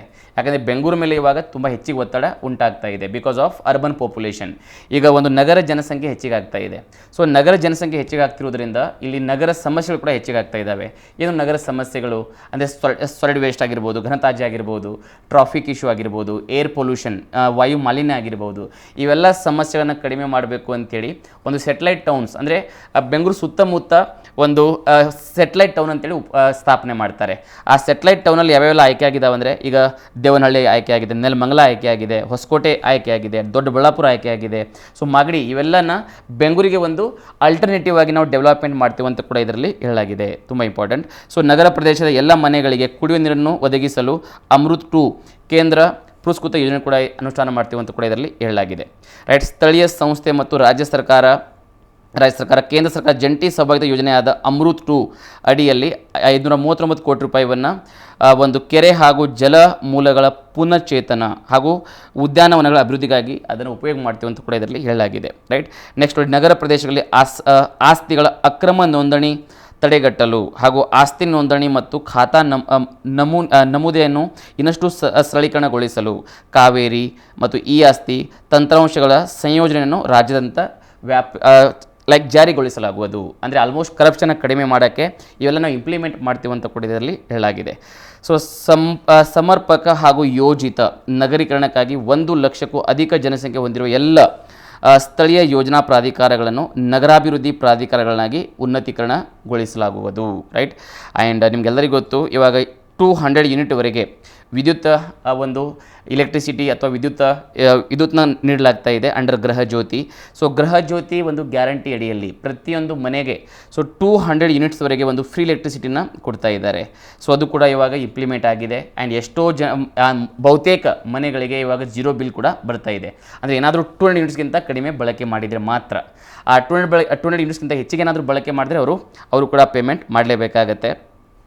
ಸೊ ನೆಕ್ಸ್ಟ್ ನೋಡಿ, ಕುಟೀರ ಜ್ಯೋತಿ, ಭಾಗ್ಯ ಜ್ಯೋತಿ, ಅಮೃತ್ ಜ್ಯೋತಿ ಇವೆಲ್ಲನೂ ಇವಾಗ ಗೃಹ ಜ್ಯೋತಿ ಅಂತ ಇವಾಗ ಲಾಂಚ್ ಮಾಡಿದ್ದಾರೆ, ರೈಟ್. ಆ್ಯಂಡ್ ಇನ್ನೊಂದು ತುಂಬ interesting and very important point ಏನಂದರೆ, ಸೊ ಕರ್ನಾಟಕದಲ್ಲಿ ಏನು ಎನರ್ಜಿ ಡಿಮಾಂಡ್ ಇದೆ ನೋಡಿ, ಎನರ್ಜಿ ಡಿಮಾಂಡ್ ಅಥವಾ ಏನು ಎಲೆಕ್ಟ್ರಿಸಿಟಿ ಉತ್ಪಾದನೆ ಆಗ್ತಾ ಇದೆ ನೋಡಿ, ಆ ಎಲೆಕ್ಟ್ರಿಸಿಟಿಯಲ್ಲಿ ಅತಿ ಹೆಚ್ಚು ಎಲೆಕ್ಟ್ರಿಸಿಟಿ ಎಲ್ಲಿಂದ ಉತ್ಪಾದನೆ ಆಗ್ತಾ ಇದೆ ಅಂದರೆ ರಿನ್ಯೂಯಬಲ್ ಸೋರ್ಸಸ್. ನಾವು ಅದಕ್ಕೆ RES ಅಂತ ಕರಿತೀವಿ, ರಿನ್ಯೂಯಬಲ್ ಎನರ್ಜಿ ಸೋರ್ಸಸ್ ಅಂತ. ಆ ರಿನ್ಯೂಯಬಲ್ ಎನರ್ಜಿ ಸೋರ್ಸಸ್ನಿಂದ ಎಷ್ಟಂದರೆ ಸುಮಾರು 63% ಎನರ್ಜಿ ಉತ್ಪಾದನೆ ಆಗ್ತಾ ಇದೆ. ತುಂಬ ಇಂಪಾರ್ಟೆಂಟ್ ಪಾಯಿಂಟ್ ಇದು. ಆ್ಯಂಡ್ ಈ 63% RES ರಿನ್ಯೂಯಬಲ್ ಎನರ್ಜಿ ಸೋರ್ಸಿಂದ ಉತ್ಪಾದನೆ ಆಗುವುದರಿಂದ ಸೊ ನಮ್ಮ ಕರ್ನಾಟಕದಲ್ಲಿ ಆಗ್ತಿರುವಂಥ ಒಂದು ಪರಿಸರ ಸಮಸ್ಯೆಗಳನ್ನು ಕಡಿಮೆ ಮಾಡೋಕ್ಕೆ ಅತ್ಯಂತ ಪ್ರಮುಖ ಪಾತ್ರ ವಹಿಸುತ್ತೆ ಇದು. ಯಾಕಂದರೆ ನಾವೇನಾದರೂ ಕೋಲ್ ಅಂದರೆ ಕಲ್ಲಿದ್ದಲು ಅದನ್ನು ಬರ್ನ್ ಮಾಡಿ ಏನಾದರೂ ಥರ್ಮಲ್ ಪವರ್ ಪ್ಲ್ಯಾಂಟ್ ಮುಖಾಂತರ ವಿದ್ಯುತ್ ಶಕ್ತಿ ಉತ್ಪಾದನೆ ಮಾಡಿದ್ರೆ ಏರ್ ಪೊಲ್ಯೂಷನ್ ಹೆಚ್ಚಿಗೆ ಆಗುತ್ತೆ, ರೈಟ್. ಜಲ ಮಾಲಿನ್ಯ ಆಗಿರ್ಬೋದು, ವಾಯು ಮಾಲಿನ್ಯ ಹೆಚ್ಚಿಗೆ ಆಗುತ್ತೆ. ಆದರೆ ಇವಾಗ ನವೀಕರಿಸಬಲ್ಲ ಮೂಲಗಳಿಂದ ಶಕ್ತಿ ಉತ್ಪಾದನೆ ಮಾಡುವುದರಿಂದ ಸೊ ನಮ್ಮ ಕರ್ನಾಟಕದಲ್ಲಿ ಪರಿಸರ ಸಮಸ್ಯೆಗಳನ್ನು ಕೂಡ ಕಡಿಮೆ ಮಾಡಬಹುದು, ರೈಟ್. ಆ್ಯಂಡ್ ರೈತರನ್ನು ಸ್ವಾವಲಂಬಿಗಳಾಗಿ ಮಾಡಲು PM ಕುಸುಮ್ ಯೋಜನೆ ಕೂಡ ಲಾಂಚ್ ಮಾಡಿದ್ದಾರೆ, ರೈಟ್. ಅದು ಆಲ್ರೆಡಿ ಲಾಂಚ್ ಆಗಿದೆ, ಅದನ್ನು ಇಂಪ್ಲಿಮೆಂಟ್ ಮಾಡ್ತೀವಿ ಅಂತ ಕೂಡ ಇದರಲ್ಲಿ ಹೇಳಲಾಗಿದೆ. ಸೊ ಕರ್ನಾಟಕ ವಿದ್ಯುತ್ ನಿಗಮ, so Tehri hydro development corporation India limited so ಸಹಯೋಗದೊಂದಿಗೆ ತೇಲುವ ಫ್ಲೋಟಿಂಗ್ ಸೌರ ಹಾಗೂ ಭೂಸ್ಥಾಪಿತ ಗ್ರೌಂಡ್ ಮೌಂಟೆಡ್ ಸೌರ ಯೋಜನೆ ಕೂಡ ನಾವು ಅನುಷ್ಠಾನಗೊಳಿಸ್ತೀವಿ ಅಂತ ಹೇಳಿದ್ದಾರೆ. ತುಂಬ ಇಂಪಾರ್ಟೆಂಟ್ ಪಾಯಿಂಟ್ ಇದು ಗೊತ್ತಿರಲಿ. ಆ ಫ್ಲೋಟಿಂಗ್ ಸೋಲಾರ್ ಪವರ್ ಪ್ಲಾಂಟ್ ಸ್ಥಾಪನೆ ಮಾಡ್ತೀವಿ ಅಂತ ಹೇಳಿದ್ದಾರೆ. ಈಗ ಆಲ್ರೆಡಿ ನಮ್ಮ ಇಂಡಿಯಾದಲ್ಲಿ ಒಂದಿದೆ, ಅದು ಫ್ಲೋಟಿಂಗ್ ಸೋಲಾರ್ ಪವರ್ ಪ್ಲಾಂಟ್, ಯಾವುದಂದ್ರೆ ರಾಮಗುಂಡಮ್ ಅಂತೇಳಿ, right. So Ramagundam floating solar power plant ನೋಡಿ. ರಾಮಗುಂಡಮ್ ಫ್ಲೋಟಿಂಗ್ ಸೋಲಾರ್ ಪ್ಲಾಂಟ್ ಇದು ನಮ್ಮ ಭಾರತ ಏಕೈಕ ತೇಲುವ ಸೌರಶಕ್ತಿ ಘಟಕವಾಗಿದೆ. ಅದೇ ರೀತಿಯಾಗಿ ನಮ್ಮ ಕರ್ನಾಟಕದಲ್ಲಿ ಕೂಡ ನಾವು ಅದನ್ನು ಸ್ಥಾಪನೆ ಮಾಡ್ತೀವಿ ಅಂತ ನಮ್ಮ ಕರ್ನಾಟಕ ಸರ್ಕಾರ ಹೇಳಿದೆ, ರೈಟ್. ಸೊ ಇವಾಗ ರಾಮಗುಂಡಮ್ ಎಲ್ಲಿ ಬರುತ್ತೆ? ಇದು ತೆಲಂಗಾಣದಲ್ಲಿ ಇದೆ, ರೈಟ್, ಗೊತ್ತಿರಲಿ. ಸೊ ತೆಲಂಗಾಣದಲ್ಲಿ ಕಂಡುಬರುವಂಥ Ramagundam so solar power plants only floating solar power plant of India, right. Next ನೋಡಿ, ಗ್ರೀನ್ ಹೈಡ್ರೋಜನ್ ಭವಿಷ್ಯದ ಇಂಧನವಾಗಿದೆ. ಆ ಗ್ರೀನ್ ಹೈಡ್ರೋಜನ್ ಒಂದು ನೀತಿಯನ್ನು ಕೂಡ ನಾವು ರೂಪಿಸ್ತೀವಿ ಅಂತ ನಮ್ಮ ಕರ್ನಾಟಕ ಸರ್ಕಾರ ಹೇಳಿದೆ. ಅದೇ ರೀತಿಯಾಗಿ ಇವಾಗ ಕ್ರೆಡಲ್ ಬರುತ್ತೆ ನಿಮಗೆ. ಕ್ರೆಡಲ್ನಿಂದ ಪ್ರತಿ ಎಸ್ಕಾಂ ವ್ಯಾಪ್ತಿಯ ಆಯ್ದ ಒಂದು ಹಿಂದುಳಿದ ಗ್ರಾಮದಲ್ಲಿ ಪ್ರಾಯೋಗಿಕವಾಗಿ ಮೈಕ್ರೋ ಗ್ರಿಡ್ ವ್ಯವಸ್ಥೆಯ ಒಂದು ಬ್ಯಾಟ್ರಿ ಶೇಖರಣೆಯನ್ನು ಕೂಡ ಇಸ್ಟಾಬ್ಲಿಷ್ ಮಾಡ್ತೀವಿ ಅಂತ ಇದರಲ್ಲಿ ಹೇಳಲಾಗಿದೆ. ನೋಡಿ, ವಿದ್ಯುತ್ ಚಾಲಿತ ವಾಹನಗಳಿಗೆ ಉತ್ತೇಜನ ನೀಡುವಗೋಸ್ಕರ ಒಂದು 2500 ಎಲೆಕ್ಟ್ರಿಕ್ EV ಚಾರ್ಜಿಂಗ್ ಕೇಂದ್ರವನ್ನು ಕೂಡ ಸ್ಥಾಪನೆ ಮಾಡ್ತೀವಿ ಅಂತ ಇದರಲ್ಲಿ ಹೇಳಲಾಗಿದೆ.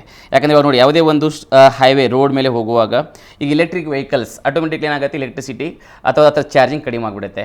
ಆ ಚಾರ್ಜಿಂಗ್ ಕಡಿಮೆ ಆಗಿ ವೆಹಿಕಲ್ ಸ್ಟಾಪ್ ಕೂಡ ಆಗ್ಬೋದು. ಅದೇ ರೀತಿಯಾಗಿ ಅದಕ್ಕೆ ರೀಚಾರ್ಜಿಂಗ್ಗೋಸ್ಕರ ಅಥವಾ ಬ್ಯಾಟ್ರಿ ಚಾರ್ಜಿಂಗ್ ಮಾಡೋಗೋಸ್ಕರ ಒಂದು ಎಲೆಕ್ಟ್ರಿಕ್ ಚಾರ್ಜ್ ಪಾಯಿಂಟ್ನ ಕೂಡ ಇಸ್ಟಾಬ್ಲಿಷ್ ಮಾಡ್ತೀವಿ ಅಂತ ಹೇಳಿದ್ದಾರೆ. It is same like our petrol bunks. ಈಗ ಅದು ಪೆಟ್ರೋಲ್ ಡೀಸೆಲ್ ವೆಹಿಕಲ್ ಇದ್ದರೆ ನಾವು ಪೆಟ್ರೋಲ್ ಬಂಕಿಗೆ ಹೋಗಿ ಮತ್ತೆ ರೀಫಿಲ್ ಹಾಕೋಬಹುದು ಅಥವಾ ಅದು ರೀಫಿಲ್ಲಿಂಗ್ ಮಾಡ್ಕೋಬಹುದು. ಈಗ ಅದೇ ರೀತಿಯಾಗಿ ಅದು ಎಲೆಕ್ಟ್ರಿಕ್ ವೆಹಿಕಲ್ ಇದ್ದರೆ ಅದಕ್ಕೆ ಚಾರ್ಜಿಂಗ್ ಮಾಡಲೇಬೇಕಾಗುತ್ತೆ ಆನ್ ದ ವೇ. ಆ ಚಾರ್ಜಿಂಗ್ ಮಾಡೋಗೋಸ್ಕರ ನಾವು ಚಾರ್ಜಿಂಗ್ ಪಾಯಿಂಟ್ನು ಕೂಡ ಎಸ್ಟಾಬ್ಲಿಷ್ ಮಾಡ್ತೀವಿ ಅಂತ ಹೇಳಿದ್ದಾರೆ, right. Very good initiative, right. And final ನೋಡಿ, ರಾಜ್ಯ ಸರ್ಕಾರ 2 ಆರ್ಥಿಕ ಕಾರಿಡಾರ್ ಅಭಿವೃದ್ಧಿಪಡಿಸಿದ ಕೂಡ ಹೇಳಿದ್ದಾರೆ. ತುಂಬ ಇಂಪಾರ್ಟೆಂಟ್ ಪಾಯಿಂಟ್ ಇದು. ಆ್ಯಂಡ್ ಮೊನ್ನೆ ಇದು KS ಕ್ವಶನ್ ಕೂಡ ಹೌದು. ಸೊ 2 ಎಕನಾಮಿಕ್ ಕಾರಿಡೋರ್ಸ್ ಅಂದರೆ ಆರ್ಥಿಕ ಹೆದ್ದಾರಿಗಳು ಅಂತ ರಾಜ್ಯ ಸರ್ಕಾರವು 2 ಆರ್ಥಿಕ ಕಾರಿಡೋರ್ ಅಭಿವೃದ್ಧಿಪಡಿಸಲು ಉದ್ದೇಶಿಸಿದೆ. ಒಂದು ಮಂಗಳೂರು ಬಂದರಿನಿಂದ ಬೆಂಗಳೂರುವರೆಗೆ ಆ್ಯಂಡ್ ಸೆಕೆಂಡ್ ಬೀದರ್ದಿಂದ ಬೆಂಗಳೂರುವರೆಗೆ, ರೈಟ್, ಗೊತ್ತಿರಲಿ.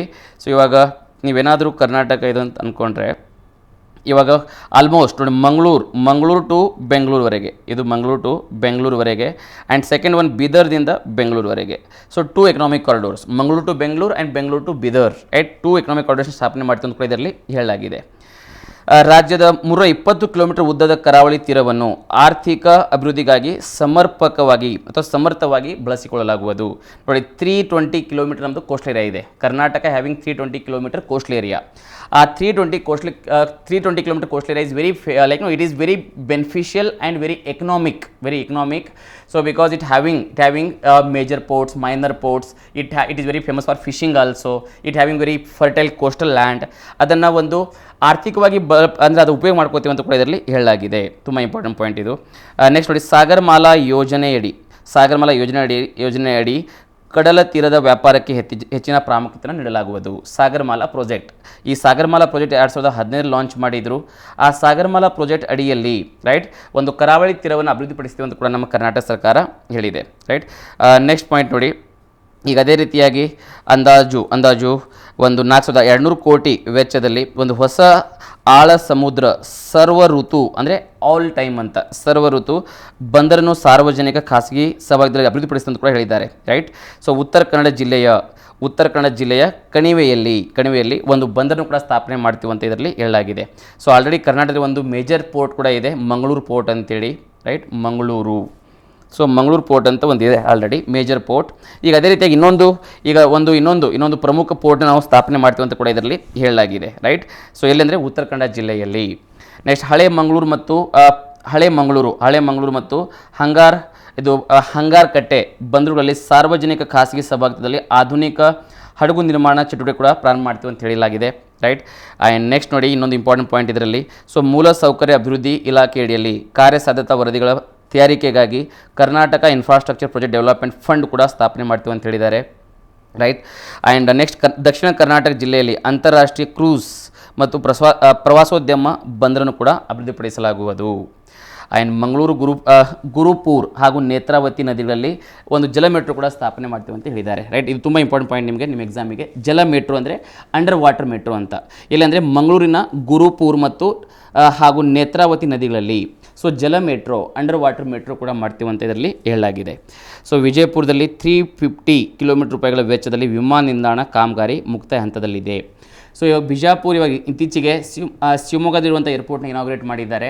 ಈಗ ನೆಕ್ಸ್ಟ್ ಹಾಸನ್ ಮತ್ತು ಈ ಕಡೆ ಬಿಜಾಪುರ ಎಲ್ಲ ಆಲ್ಮೋಸ್ಟ್ ಮುಕ್ತಾಯ ಹಂತಕ್ಕೆ ಬಂದಿದ್ದಾವೆ. ಸೊ ಬಿಜಾಪುರಲ್ಲಿ ಆದಷ್ಟು ಬೇಗ ಆ ಒಂದು ವಿಮಾನ ನಿಲ್ದಾಣವನ್ನು ನಾವು ಕಾರ್ಯರೂಪಕ್ಕೆ ತೊಗೊಂಬರ್ತೀವಿ ಅಂತ ಕೂಡ ಇದರಲ್ಲಿ ಹೇಳಲಾಗಿದೆ. ರೈಟ್, ಒಂದು ಹಾಸನ ವಿಮಾನ ನಿಲ್ದಾಣ ಮತ್ತು ವಿಜಯಪುರ ವಿಮಾನ ನಿಲ್ದಾಣ. ಆ್ಯಂಡ್ ನೆಕ್ಸ್ಟ್ ಒಂದು ರಾಯಚೂರು ವಿಮಾನ ನಿಲ್ದಾಣ ಕೂಡ ಆಲ್ಮೋಸ್ಟ್ 220 crore rupees ಕೂಡ ಇದರಲ್ಲಿ ಬಿಡುಗಡೆ ಮಾಡಲಾಗಿದೆ.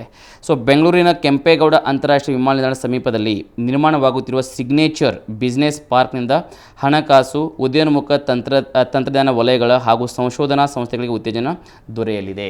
ರೈಟ್, ತುಂಬ ಇಂಪಾರ್ಟೆಂಟ್ ಪಾಯಿಂಟ್, ಇದು ಕೂಡ ಗೊತ್ತಿರಲಿ. ಸೊ ಬೆಂಗಳೂರಿನ ಏರ್ಪೋರ್ಟ್ ಹತ್ರ ಸಿಗ್ನೇಚರ್ ಬಿಸ್ನೆಸ್ ಪಾರ್ಕ್ನ ಕೂಡ ಸ್ಥಾಪನೆ ಮಾಡ್ತಾ ಇದ್ದಾರೆ. ನೆಕ್ಸ್ಟ್ ಪಾಯಿಂಟ್ ನೋಡಿ.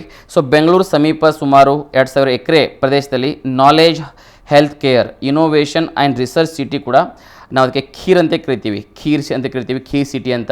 ಆ ಖೀರ್ ಸಿಟಿ ಕೂಡ ಸ್ಥಾಪನೆ ಮಾಡ್ತಾ ಇದ್ದಾರೆ. ಖೀರ್ ಅಂದರೆ ಗೊತ್ತಾಗುತ್ತಾ, knowledge, health care, innovation and research city. ನಿಮ್ಮ ಕ್ವಶನು ಕೇಳ್ಬೋದು, ಸೊ ಖೀರ್ ಸಿಟಿ ಎಲ್ಲಿ ಸ್ಥಾಪನೆ ಮಾಡಲಾಗ್ತಾ ಇದೆ ಅಂತೇಳಿ. ಸೊ ಖೀರ್ ಸಿಟಿ ಸ್ಥಾಪನೆ ಮಾಡ್ತಿರೋದು ಬೆಂಗಳೂರಿನ ಏರ್ಪೋರ್ಟ್ ಹತ್ರ.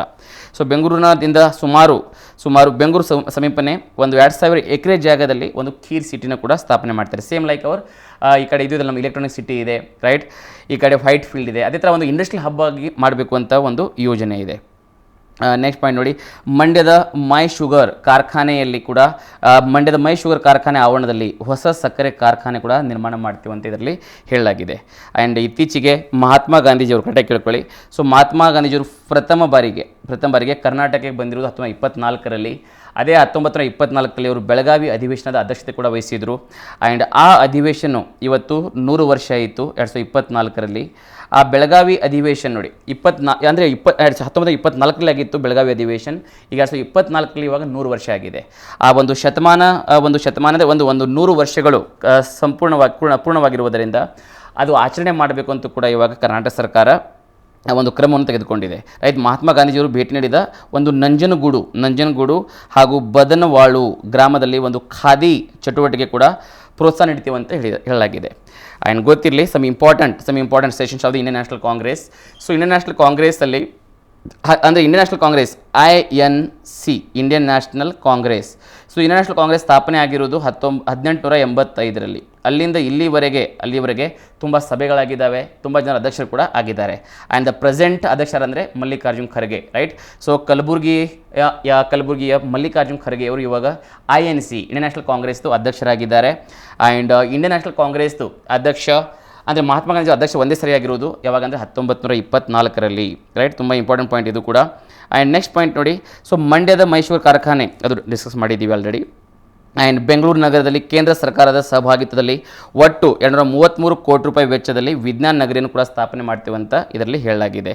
ಆ್ಯಂಡ್ ವಿಶ್ವಗುರು ಜಗಜ್ಯೋತಿ ಬಸವಣ್ಣನವರ ಒಂದು ಕರ್ನಾಟಕ ಸರ್ಕಾರ ಸಾಂಸ್ಕೃತಿಕ ನಾಯಕ ಅಂತ ಕೂಡ ಘೋಷಣೆ ಮಾಡಿದೆ, ರೈಟ್. ವಿಶ್ವಗುರು ಜಗಜ್ಯೋತಿ ಬಸವಣ್ಣವರನ್ನು ಸಾಂಸ್ಕೃತಿಕ ನಾಯಕ ಅಂತ ಘೋಷಣೆ ಮಾಡಿದ್ದಾರೆ.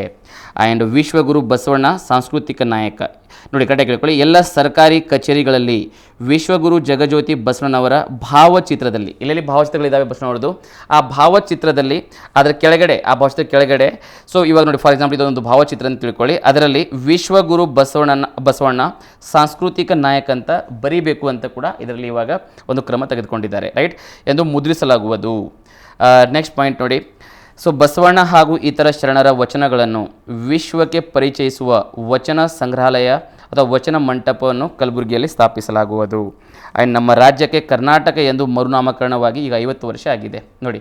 1973ರಲ್ಲಿ ಅದು ಮೈಸೂರು ರಾಜ್ಯವನ್ನು ಕರ್ನಾಟಕ ರಾಜ್ಯ ಅಂತ ಮರುನಾಮಕರಣ ಮಾಡಿದರು. ಅದು 2023ರಲ್ಲಿ ಇವಾಗ 50 ವರ್ಷಗಳು ಕಂಪ್ಲೀಟ್ ಆಗಿದೆ. It's a 50th anniversary for the renaming of Mysuru state as a Karnataka state. ಅದು ಕರ್ನಾಟಕ ಸ್ಟೇಟ್ ಅಂತ ಮರುನಾಮಕರಣ ಮಾಡಿ 50 ವರ್ಷಗಳಾಗಿದೆ. ಅದನ್ನು ಕೂಡ ಇವಾಗ ಆಚರಣೆ ಮಾಡ್ತೀವಿ ಅಂತ ಹೇಳಿದ್ದಾರೆ ನೋಡಿ. ಯಾವ ಒಂದು ಧ್ಯೇಯವಾಕ್ಯದ ಅಡಿಯಲ್ಲಿ ಅಂದರೆ, ಸೊ ಇವಾಗ ನೋಡಿ, ಹೆಸರಾಯಿತು ಕರ್ನಾಟಕ, ಉಸಿರಾಗಲಿ ಕನ್ನಡ, ಈ ಒಂದು ಧ್ಯೇಯವಾಕ್ಯದ ಅಡಿಯಲ್ಲಿ ನಾವು ಅದನ್ನು ಆಚರಣೆ ಮಾಡ್ತೀವಿ ಅಂತ ಕೂಡ ಹೇಳಿದ್ದಾರೆ. ಆ್ಯಂಡ್ ಕರ್ನಾಟಕದಲ್ಲಿ ಕನ್ನಡವೇ ಆಡಳಿತ ಭಾಷೆಯಾಗಿದ್ದು ಎಲ್ಲ ಕಚೇರಿಗಳಲ್ಲಿ ಮತ್ತು ಅಂಗಡಿ ಮುಂಗಟ್ಟುಗಳು, ವಿವಿಧ ವಾಣಿಜ್ಯೋದ್ಯಮ ಸಂಸ್ಥೆಗಳ ನಾಮಫಲಕಗಳಲ್ಲಿ 60% ಕನ್ನಡವನ್ನು ಕಡ್ಡಾಯವಾಗಿ ಅಳವಡಿಸಲು ಕನ್ನಡ ಭಾಷಾ ಸಮಗ್ರ ಅಭಿವೃದ್ಧಿ ಅಧಿನಿಯಮದಡಿ ಜಾರಿಗೆ ತರಲಾಗುವುದು. ಈಗ ಯಾವುದೇ ಒಂದು ಬೋರ್ಡ್ ಅಂತ ತಿಳ್ಕೊಳ್ಳಿ, ಆ ಬೋರ್ಡಲ್ಲಿ ಏನಾದರೂ ಹೆಡ್ಡಿಂಗ್ ಹಾಕಿರ್ತಾರೆ ನೋಡಿ ಬೋರ್ಡಲ್ಲಿ, ಅದರಲ್ಲಿ ಕನಿಷ್ಠ 60% ಕನ್ನಡದಲ್ಲಿರಬೇಕು, ರಿಮೈನಿಂಗ್ 40% ಇಂಗ್ಲೀಷಲ್ಲಿ ಇರ್ಬೋದು. ಬಟ್ ಯಾವುದೇ ನಾಮಫಲಕದಲ್ಲಿ 60% ಆದರೂ ಕನ್ನಡ ಇರಲೇಬೇಕು ಅಂತ ಇವಾಗ ಕಡ್ಡಾಯ ಮಾಡಿದ್ದಾರೆ. ಸೊ ತುಳು, ಕೊಡವ, ಬ್ಯಾರಿ ಮತ್ತು ಕೊಂಕಣಿ ಕರ್ನಾಟಕದ ಪ್ರಾದೇಶಿಕ ಭಾಷೆಗಳಾಗಿದ್ದಾವೆ, ಅದನ್ನು ಕೂಡ ರಕ್ಷಣೆ ಮಾಡಬೇಕು ಅಂತ ಇದರಲ್ಲಿ ಉಲ್ಲೇಖ ಮಾಡಿದ್ದಾರೆ. ದೊಡ್ಡಾಟ, ಸಣ್ಣಾಟ, ಶ್ರೀಕೃಷ್ಣ ಪಾರಿಜಾತ, ತೊಗಲು ಬೊಂಬೆ ಆಟ, ಸೂತ್ರದ ಗೊಂಬೆ ಆಟ, ಕರಗ ಮುಂತಾದವುಗಳ ಪುನರುಜ್ಜೀವನಕ್ಕಾಗಿ ತರಬೇತಿ ಮತ್ತು ಪ್ರದರ್ಶನಗಳನ್ನು ಹಮ್ಮಿಕೊಳ್ಳಲಾಗುವುದು. ಯಾಕಂದರೆ ಬಹುತೇಕ ಇವು ದೊಡ್ಡಾಟ, ಸಣ್ಣಾಟ, ಶ್ರೀಕೃಷ್ಣ ಪಾರಿಜಾತ ಆಲ್ಮೋಸ್ಟ್ ಇವಾಗ ಒಂಥರ ಎಕ್ಸ್ಟ್ರೀಮ್ ಆಗಿ ಹೋಗ್ತಾ ಇದೆ, ಅಂದರೆ ತುಂಬ ಕಡಿಮೆ ಆಗ್ತಾ ಇದೆ. ಅವುಗಳನ್ನು ಮತ್ತೆ ಅವುಗಳು ಅಂದರೆ ಕಂಡು ಬರಬೇಕು ಎಲ್ಲ ಕಡೆ ಅಂಥೇಳಿ ಅದನ್ನು ಅಂದರೆ ಅದರ ಪ್ರದರ್ಶನ ಹಮ್ಮಿಕೊಳ್ತೀವಿ ಅಂತ ಕೂಡ ಇದರಲ್ಲಿ ಹೇಳಲಾಗಿದೆ. ಮತ್ತು ತರಬೇತಿ ಕೂಡ ನೀಡ್ತೀವಿ ಅಂತ ಹೇಳಲಾಗಿದೆ. ಸೊ ಅಲೆಮಾರಿ ಮತ್ತು ಅರೆ ಅಲೆಮಾರಿ ಸಮಾಜದವರ ಕಲೆ ಮತ್ತು ಸಂಸ್ಕೃತಿಯನ್ನು ಗುರುತಿಸಿ ಉಳಿಸಿ ಪ್ರೋತ್ಸಾಹಿಸಲಾಗುವುದು ಅಂತ ಕೂಡ ಇದರಲ್ಲಿ ಹೇಳಲಾಗಿದೆ. ಆ್ಯಂಡ್ ನೆಕ್ಸ್ಟ್ ನೋಡಿ, ಭಾರತ ಪ್ರಸಿದ್ಧ ಸಾಮಾಜಿಕ ಮತ್ತು ರಾಜಕೀಯ ಚಿಂತಕರುಗಳಾದ ನಾರಾಯಣ ಗುರುಗಳು, ಜ್ಯೋತಿಬಾ ಫುಲೆ, ಸೊ ಪೆರಿಯಾರ್ ರಾಮಸ್ವಾಮಿ, ರಾಮ್ ಮನೋಹರ್ ಲೋಹಿಯಾ ಹಾಗೂ ಬಾಬು ಜಗಜೀವನ್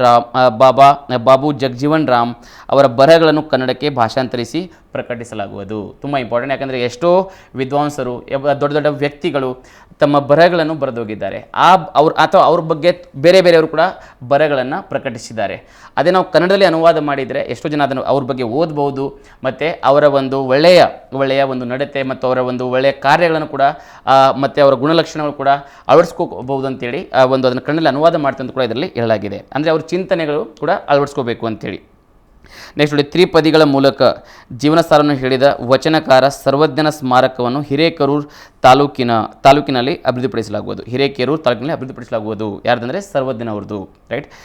ಸೊ ಬೆಂಗಳೂರಿನ ಉತ್ತರ ತಾಲೂಕಿನ ಲಭ್ಯವಿರುವ ಅಂದಾಜು 70 ಎಕರೆ ನಿವೇಶನದಲ್ಲಿ ಅತ್ಯಾಧುನಿಕ ಮತ್ತು ಅಂತಾರಾಷ್ಟ್ರೀಯ ಮಟ್ಟದ ಕ್ರೀಡಾ ಸಮುಚ್ಚಯವನ್ನು ಒಳಗೊಂಡ ಕ್ರೀಡಾ ನಗರವನ್ನು ಸ್ಪೋರ್ಟ್ಸ್ ಸಿಟಿ ಕೂಡ ಸ್ಥಾಪನೆ ಮಾಡ್ತೀವಿ ಅಂತ ಹೇಳಿದ್ದಾರೆ, ರೈಟ್. ಒಂದು ಸ್ಪೋರ್ಟ್ಸ್ ಸಿಟಿ, ಇನ್ನೊಂದು ಖೀರ್ ಸಿಟಿ ಅಂದರೆ ಆಲ್ರೆಡಿ ನೋಡಿದ್ದೀವಿ. ಸೊ ಖೀರ್ ಸಿಟಿ ಕೂಡ ಬೆಂಗಳೂರು ಸಮೀಪ ಆಗ್ತಾ ಇದೆ, ಅಂದರೆ ಸುಮಾರು 2000 ಎಕರೆದಲ್ಲಿ ಅದನ್ನು ಸ್ಥಾಪನೆ ಮಾಡ್ತೀವಿ ಅಂತ ಹೇಳಿದ್ದಾರೆ, ರೈಟ್. ಸೊ ಯಾವುದು ಖೀರ್ ಸಿಟಿ.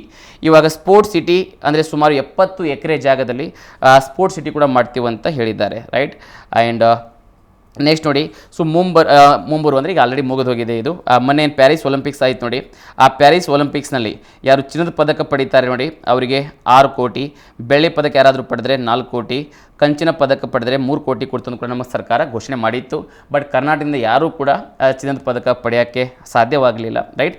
ಸೊ ಬಟ್ ಇದೊಂದು ಕೂಡ ಅವರು ಅನೌನ್ಸ್ ಮಾಡಿದರು. ಆ್ಯಂಡ್ ಏಷ್ಯನ್ ಮತ್ತು ಕಾಮನ್ವೆಲ್ತ್ ಕ್ರೀಡಾಕೂಟಗಳಲ್ಲಿ ಚಿನ್ನದ ಪದಕ ಪಡೆದವರಿಗೆ 35 ಲಕ್ಷ, ಬೆಳ್ಳಿ ಪದಕ ಪಡೆದವರಿಗೆ 25 ಲಕ್ಷ ರೂಪಾಯಿ, 25 lakhs, ಆ್ಯಂಡ್ ಕಂಚಿನ ಪದಕ ಪಡೆದವರಿಗೆ 15 ಲಕ್ಷ ರೂಪಾಯಿ ಕೊಡ್ತೀವಿ ಕೂಡ ಒಂದು ಪ್ರೋತ್ಸಾಹನ ಕೂಡ ಕೊಡ್ತೀವಂತ ನಮ್ಮ ಸರ್ಕಾರ ಘೋಷಣೆ ಮಾಡಿತ್ತು. ನೆಕ್ಸ್ಟ್ ನೋಡಿ, ಪ್ರವಾಸೋದ್ಯಮದಲ್ಲಿ ಪೌರಾಣಿಕ ಹಾಗೂ ಐತಿಹಾಸಿಕವಾಗಿ ಪ್ರಖ್ಯಾತಿ ಹೊಂದಿರುವ ಕೊಪ್ಪಳ ಜಿಲ್ಲೆಯ ಅಂಜನಾದ್ರಿ ಬೆಟ್ಟ ಹಾಗೂ ಸುತ್ತಮುತ್ತಲಿನ ಪ್ರದೇಶದಲ್ಲಿ ಪ್ರವಾಸಿ ಸೌಲಭ್ಯ ಅಭಿವೃದ್ಧಿಪಡಿಸಲು 100 ಕೋಟಿ ರೂಪಾಯಿ ಖರ್ಚು ಮಾಡ್ತೀವಿ ಅಂತ ಕೂಡ ಹೇಳಿದ್ದಾರೆ. ಯಾಕಂದರೆ ಪ್ರವಾಸಿ ತಾಣಗಳು ನಮ್ಮ ಸರ್ಕಾರಕ್ಕೆ ಆದಾಯದ ಕೂಡ ಒಂದು ಪ್ರಮುಖ ಮೂಲವಾಗಿದೆ. ಆ ಪ್ರವಾಸಿ ತಾಣಗಳನ್ನು ಅಭಿವೃದ್ಧಿಪಡಿಗೋಸ್ಕರ ಏನೇನು ಬೇಕು ನಾವೆಲ್ಲ ಕ್ರಮ ತೆಗೆದುಕೋತೀವಿ ಅಂತ ಕೂಡ ಇದರಲ್ಲಿ ಹೇಳಲಾಗಿದೆ.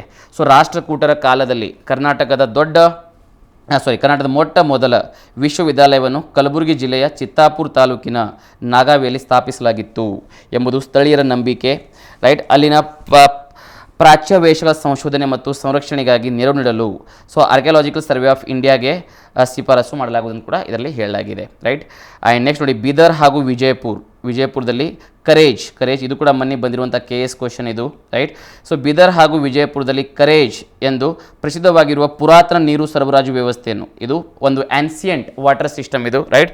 ಪುರಾತನ ನೀರು ಸರಬರಾಜು ವ್ಯವಸ್ಥೆಯನ್ನು ಕೂಡ ನುರಿತ ಸಂಸ್ಥೆಗಳ ತಾಂತ್ರಿಕ ನೆರವಿನಿಂದ 15 ಕೋಟಿ ರೂಪಾಯಿ ವೆಚ್ಚದಲ್ಲಿ ಪುನಶ್ಚೇತನಗೊಳಿಸಲಾಗುವುದು, ರೈಟ್. ಅಂದರೆ ಇನ್ಫ್ರಾಸ್ಟ್ರಕ್ಚರ್ ರೀಬಿಲ್ಡಿಂಗ್ ಅಂತೇಳಿ. ಸೊ ಕರೇಜ್ ತುಂಬ ಇಂಪಾರ್ಟೆಂಟ್ ಗೊತ್ತಿರಲಿ. ಸೊ ಕರೇಜ್ ಏನಂದರೆ ಪುರಾತನ ನೀರು ಸರಬರಾಜು ವ್ಯವಸ್ಥೆ ಇದು, ಅದು ಕೂಡ ನಾವು ಅದನ್ನು ಪುನಶ್ಚೇತನಗೊಳಿಸ್ತೀವಿ ಅಂತ ಕೂಡ ಇದರಲ್ಲಿ ಹೇಳಲಾಗಿದೆ, ರೈಟ್. ಆ್ಯಂಡ್ ನೆಕ್ಸ್ಟ್ ನೋಡಿ, ಸೊ ನಕಲಿ ದಾಖಲೆಗಳನ್ನು ಸೃಷ್ಟಿಸಲು ಅವಕಾಶವಿರದಂತೆ ಗಣಕೀಕೃತ ದಾಖಲೆಗಳನ್ನು ನಾಗರಿಕರು ಸ್ವತಃ ಆನ್ಲೈನ್ನಲ್ಲಿ ಪಡೆದುಕೊಳ್ಳಲು ಭೂ ಸುರಕ್ಷಾ ಯೋಜನೆಯನ್ನು ಕೂಡ ಪ್ರಾಯೋಗಿಕವಾಗಿ ಆರಂಭಿಸಲಾಗುವುದು ಅಂತ ಕೂಡ ಇದರಲ್ಲಿ ಹೇಳಲಾಗಿದೆ. ರೈಟ್. ಆ್ಯಂಡ್ ಇನ್ನೊಂದು ತುಂಬ ಇಂಪಾರ್ಟೆಂಟ್ ಪಾಯಿಂಟ್ ಅಂದರೆ ಪೋಡಿ ಅಂತ ಬರುತ್ತೆ ನಿಮಗೆ.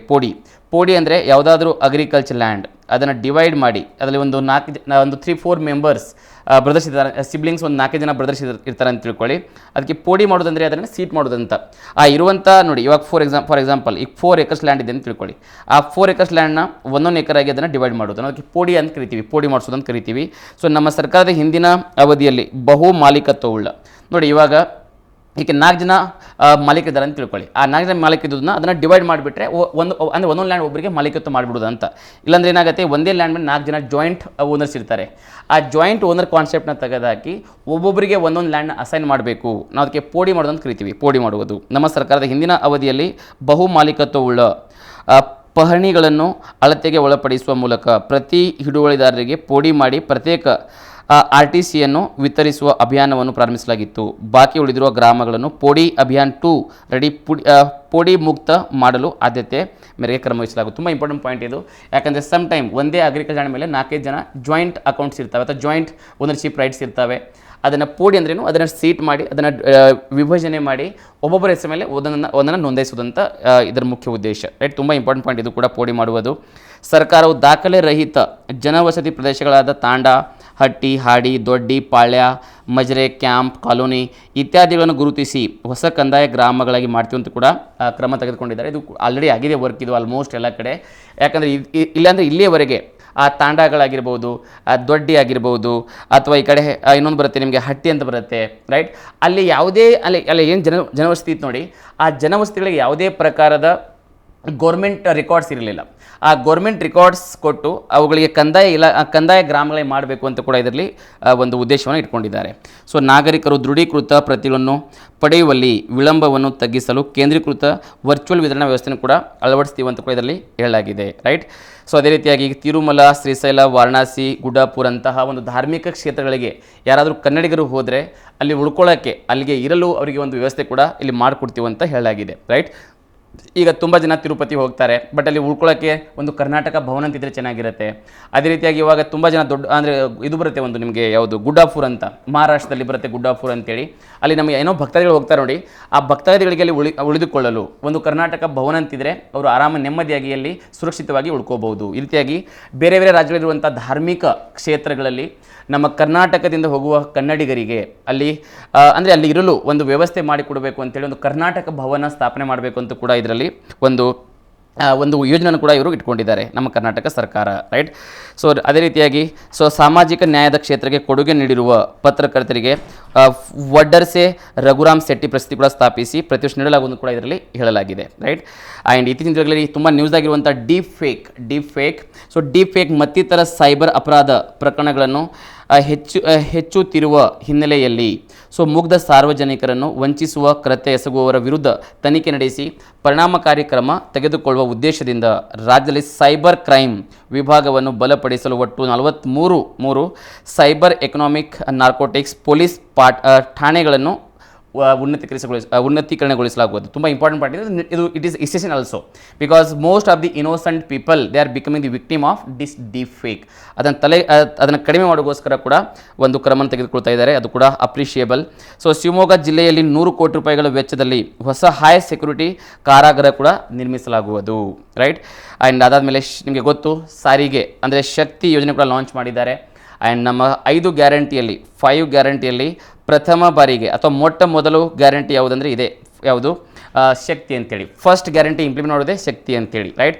ಈ ಒಂದು ಶಕ್ತಿ ಯೋಜನೆ ಅಡಿಯಲ್ಲಿ ಕರ್ನಾಟಕದ ಎಲ್ಲ ಮಹಿಳೆಯರಿಗೆ ಒಂದು ಫ್ರೀ ಬಸ್ಸಸ್ ಸರ್ವಿಸಸ್ನು ಕೂಡ ಕೊಡಲಾಗಿದೆ. ರೈಟ್. ಆ್ಯಂಡ್ ಫೈನಲಿ ಏನಂದರೆ ಇವಾಗ ವಾಣಿಜ್ಯ ತೆರಿಗೆಗಳು ಕೂಡ ಅಂದರೆ ನಮ್ಮ ಕರ್ನಾಟಕ ಸರ್ಕಾರ ತೆರಿಗೆ ಕಲೆಕ್ಷನಲ್ಲಿ GST ತೆರಿಗೆ ಕಲೆಕ್ಷನಲ್ಲಿ ಸೆಕೆಂಡ್ ಪ್ಲೇಸಲ್ಲಿದೆ ಮಹಾರಾಷ್ಟ್ರ ಆದಮೇಲೆ. ರೈಟ್. 23-24 ದೇಶದ ಇತರೆ ರಾಜ್ಯಗಳಿಗೆ ಹೋಲಿಸಿದರೆ ಒಟ್ಟು GST ತೆರಿಗೆ ಸಂಗ್ರಹದಲ್ಲಿ ಕರ್ನಾಟಕ ರಾಜ್ಯವು 2ನೇ ಸ್ಥಾನದಲ್ಲಿದೆ. ಮಹಾರಾಷ್ಟ್ರವನ್ನು ಹೊರತುಪಡಿಸಿದರೆ ನಮ್ಮ ಕರ್ನಾಟಕ 2ನೇ ಪ್ಲೇಸಲ್ಲಿದೆ. ಅದನ್ನು ಮತ್ತಷ್ಟು ಬಲಪಡಿಸ್ತೀವಿ ಅಂತ ಕೂಡ ಇದರಲ್ಲಿ ಹೇಳಲಾಗಿದೆ. 2023-24 ಸಾಲಿಗೆ ವಾಣಿಜ್ಯ ತೆರಿಗೆ ಇಲಾಖೆಯ ರಾಜಸ್ವ ಸಂಗ್ರಹಣೆ ಗುರಿಯನ್ನು 1,10,000 ಕೋಟಿ ರೂಪಾಯಿಗಳಿಗೆ ನಿಗದಿಪಡಿಸಲಾಗಿದೆ. ರೈಟ್. ಆ್ಯಂಡ್ 2024-25 ಸಾಲಿಗೆ ಸಾರಿಗೆ ಇಲಾಖೆ ಒಟ್ಟು 13,000 ಕೋಟಿ ರೂಪಾಯಿಗಳ ವೆಚ್ಚ ರಾಜಸ್ವ ಸಂಗ್ರಹಣೆ ಗುರಿಯನ್ನು ನಿಗದಿಪಡಿಸಲಾಗಿದೆ. ರಾಜಸ್ವ ಅಂದರೆ ಗೊತ್ತಾಗುತ್ತಲ್ಲ, ರೆವೆನ್ಯೂ ಅಂತೇಳಿ, ರೆವೆನ್ಯೂ ರಿಸಿಪ್ಟ್, ರಾಜಸ್ವ ಸಂಗ್ರಹಣೆ ಅಂದರೆ ರೆವೆನ್ಯೂ ಶಿಫ್ಟ್ ಮಾಡ್ತೀವಿ ಅಂತ ಕೂಡ ಇದರಲ್ಲಿ ಹೇಳಲಾಗಿದೆ, ರೈಟ್. ಆ್ಯಂಡ್ ಸೊ ಇಷ್ಟು ನಿಮಗೆ ಕರ್ನಾಟಕ ಬಜೆಟ್ ಬಗ್ಗೆ. ಆ್ಯಂಡ್ ಲಾಸ್ಟ್ ಪಾಯಿಂಟ್ ಏನೈತೆ ಅಂದರೆ 2024-25ನೇ ಸಾಲಿಗೆ ಗಣಿ ಮತ್ತು ಭೂವಿಜ್ಞಾನ ಇಲಾಖೆಗೆ 9,000 ಕೋಟಿ ಕೊಡ್ತಾ ಇದ್ದಾರೆ, ಜಸ್ಟ್ ಫಾರ್ R&D ರಿಸರ್ಚ್ ಡೆವಲಪ್ಮೆಂಟ್ಗೋಸ್ಕರ. ಆ್ಯಂಡ್ ಅದನ್ನು ಅಭಿವೃದ್ಧಿಪಡಿಸ್ತೀವಿ ಅಂತ ಕೂಡ 9,000 ಕೋಟಿ ರೂಪಾಯಿಗಳನ್ನು ನಿಗದಿಪಡಿಸಲಾಗಿದೆ. ಸೊ ಇಷ್ಟು ನಿಮಗೆ ಕರ್ನಾಟಕ ಬಜೆಟ್ ಬಗ್ಗೆ. ಆ್ಯಂಡ್ ಕರ್ನಾಟಕ ಬಜೆಟ್ ಇದು ತುಂಬ ಇಂಪಾರ್ಟೆಂಟ್ ಸಬ್ಜೆಕ್ಟ್, ನಿಮಗೆ ತುಂಬ ಇಂಪಾರ್ಟೆಂಟ್ ಟಾಪಿಕ್ ನಿಮಗೆ KS ಎಕ್ಸಾಮಿಗೆ. ಆ್ಯಂಡ್ ಈ KS ಎಕ್ಸಾಮ್ ರೈಟ್ 29th ಡಿಸೆಂಬರಿಗೆ ಫಿಕ್ಸ್ ಆಗಿದೆ prelims exam. And 29th December ಏನು ತುಂಬ ಕಡಿಮೆ ದಿನಗಳಿದ್ದಾವೆ, ರೈಟ್. ಆ್ಯಂಡ್ ಆದಷ್ಟು ನೀವು ನೀಟಾಗಿ ಓದ್ಕೋಬೇಕು, ಚೆನ್ನಾಗಿ ಓದ್ಕೋಬೇಕು. ಸೊ ಇಷ್ಟು ನಿಮಗೆ ಇದು ಎದ್ರ ಬಗ್ಗೆ ಅಂದರೆ ನಿಮಗೆ ಬಜೆಟ್ ಬಗ್ಗೆ. ಇದೇ ರೀತಿಯಾಗಿ ನಾನು ನಿಮಗೆ ಏನು ಎಕನಾಮಿಕ್ ಸರ್ವೆ ಕೂಡ ಮಾಡಿಕೊಡಬೇಕಾಗಿದೆ. But most of the questions will repeat from the budget. ನೋಡಿ, ನೀವು ಏನಾದರೂ ಕ್ವಶನ್ ಪೇಪರ್ ನೋಡಿದ್ರೆ, ಪ್ರೀವಿಯಸ್ ಇಯರ್ ಕ್ವಶನ್ ಪೇಪರ್ ನೋಡಿದ್ರೆ ಅಥವಾ ಇತ್ತೀಚೆಗೆ ಆಗಿರುವಂಥ ಎಕ್ಸಾಮ್ಸ್ ಕ್ವಶನ್ ಪೇಪರ್ ನೋಡಿದ್ರೆ, ಸೊ ನಿಮಗೆ ಗೊತ್ತಾಗುತ್ತೆ ಬಹುತೇಕ ಕ್ವಶನ್ಗಳು ಬಜೆಟ್ನಿಂದ ಬರ್ತಾ ಇದೆ, ರೈಟ್. ಆ್ಯಂಡ್ ನಿಮಗೆ ಈ ಒಂದು ಒಳ್ಳೆಯ ಒಂದು ಪ್ಲ್ಯಾಟ್ಫಾರ್ಮ್ ಸಿಗಬೇಕು. ಆ್ಯಂಡ್ ನಿಮಗೆ ಅತ್ಯಂತ ಕಡಿಮೆ ಅವಧಿಯಲ್ಲಿ ಇಡೀ ಬಜೆಟ್ ನಿಮಗೆ ರಿವಿಷನ್ ಆಗಬೇಕು. ಆ್ಯಂಡ್ ತುಂಬ ಜನರಿಗೆ ಸಹಾಯ ಆಗಬೇಕು ಆ ಒಂದು ದೃಷ್ಟಿಕೋನದಲ್ಲಿ.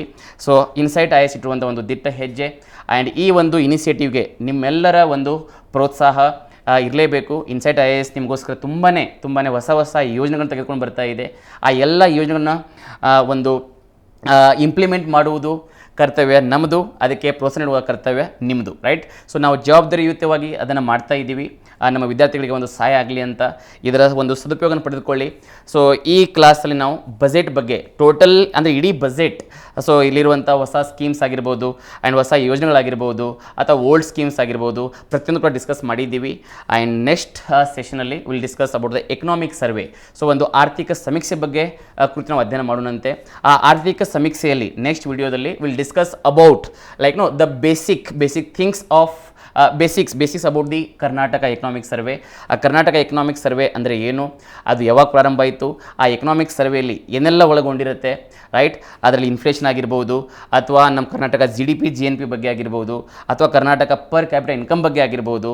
ಸೊ ಪ್ರತಿಯೊಂದು ಕೂಡ ನಾವು ಕರೆಕ್ಟಾಗಿ ಅಂದರೆ ಸಂಪೂರ್ಣವಾಗಿ ಆ್ಯಂಡ್ ಅಚ್ಚುಕಟ್ಟವಾಗಿ ಸೊ ನೆಕ್ಸ್ಟ್ ವಿಡಿಯೋದಲ್ಲಿ ನಾವು ನೋಡೋಣಂತೆ. ಸೊ ಈ ವಿಡಿಯೋದಲ್ಲಿ ಇಷ್ಟು ಬಜೆಟ್ ಬಗ್ಗೆ. ಆ್ಯಂಡ್ ನೆಕ್ಸ್ಟ್ ವಿಡಿಯೋದಲ್ಲಿ will discuss about economic survey of Karnataka. So thank you so much. Take care. Bye bye. ಧನ್ಯವಾದ.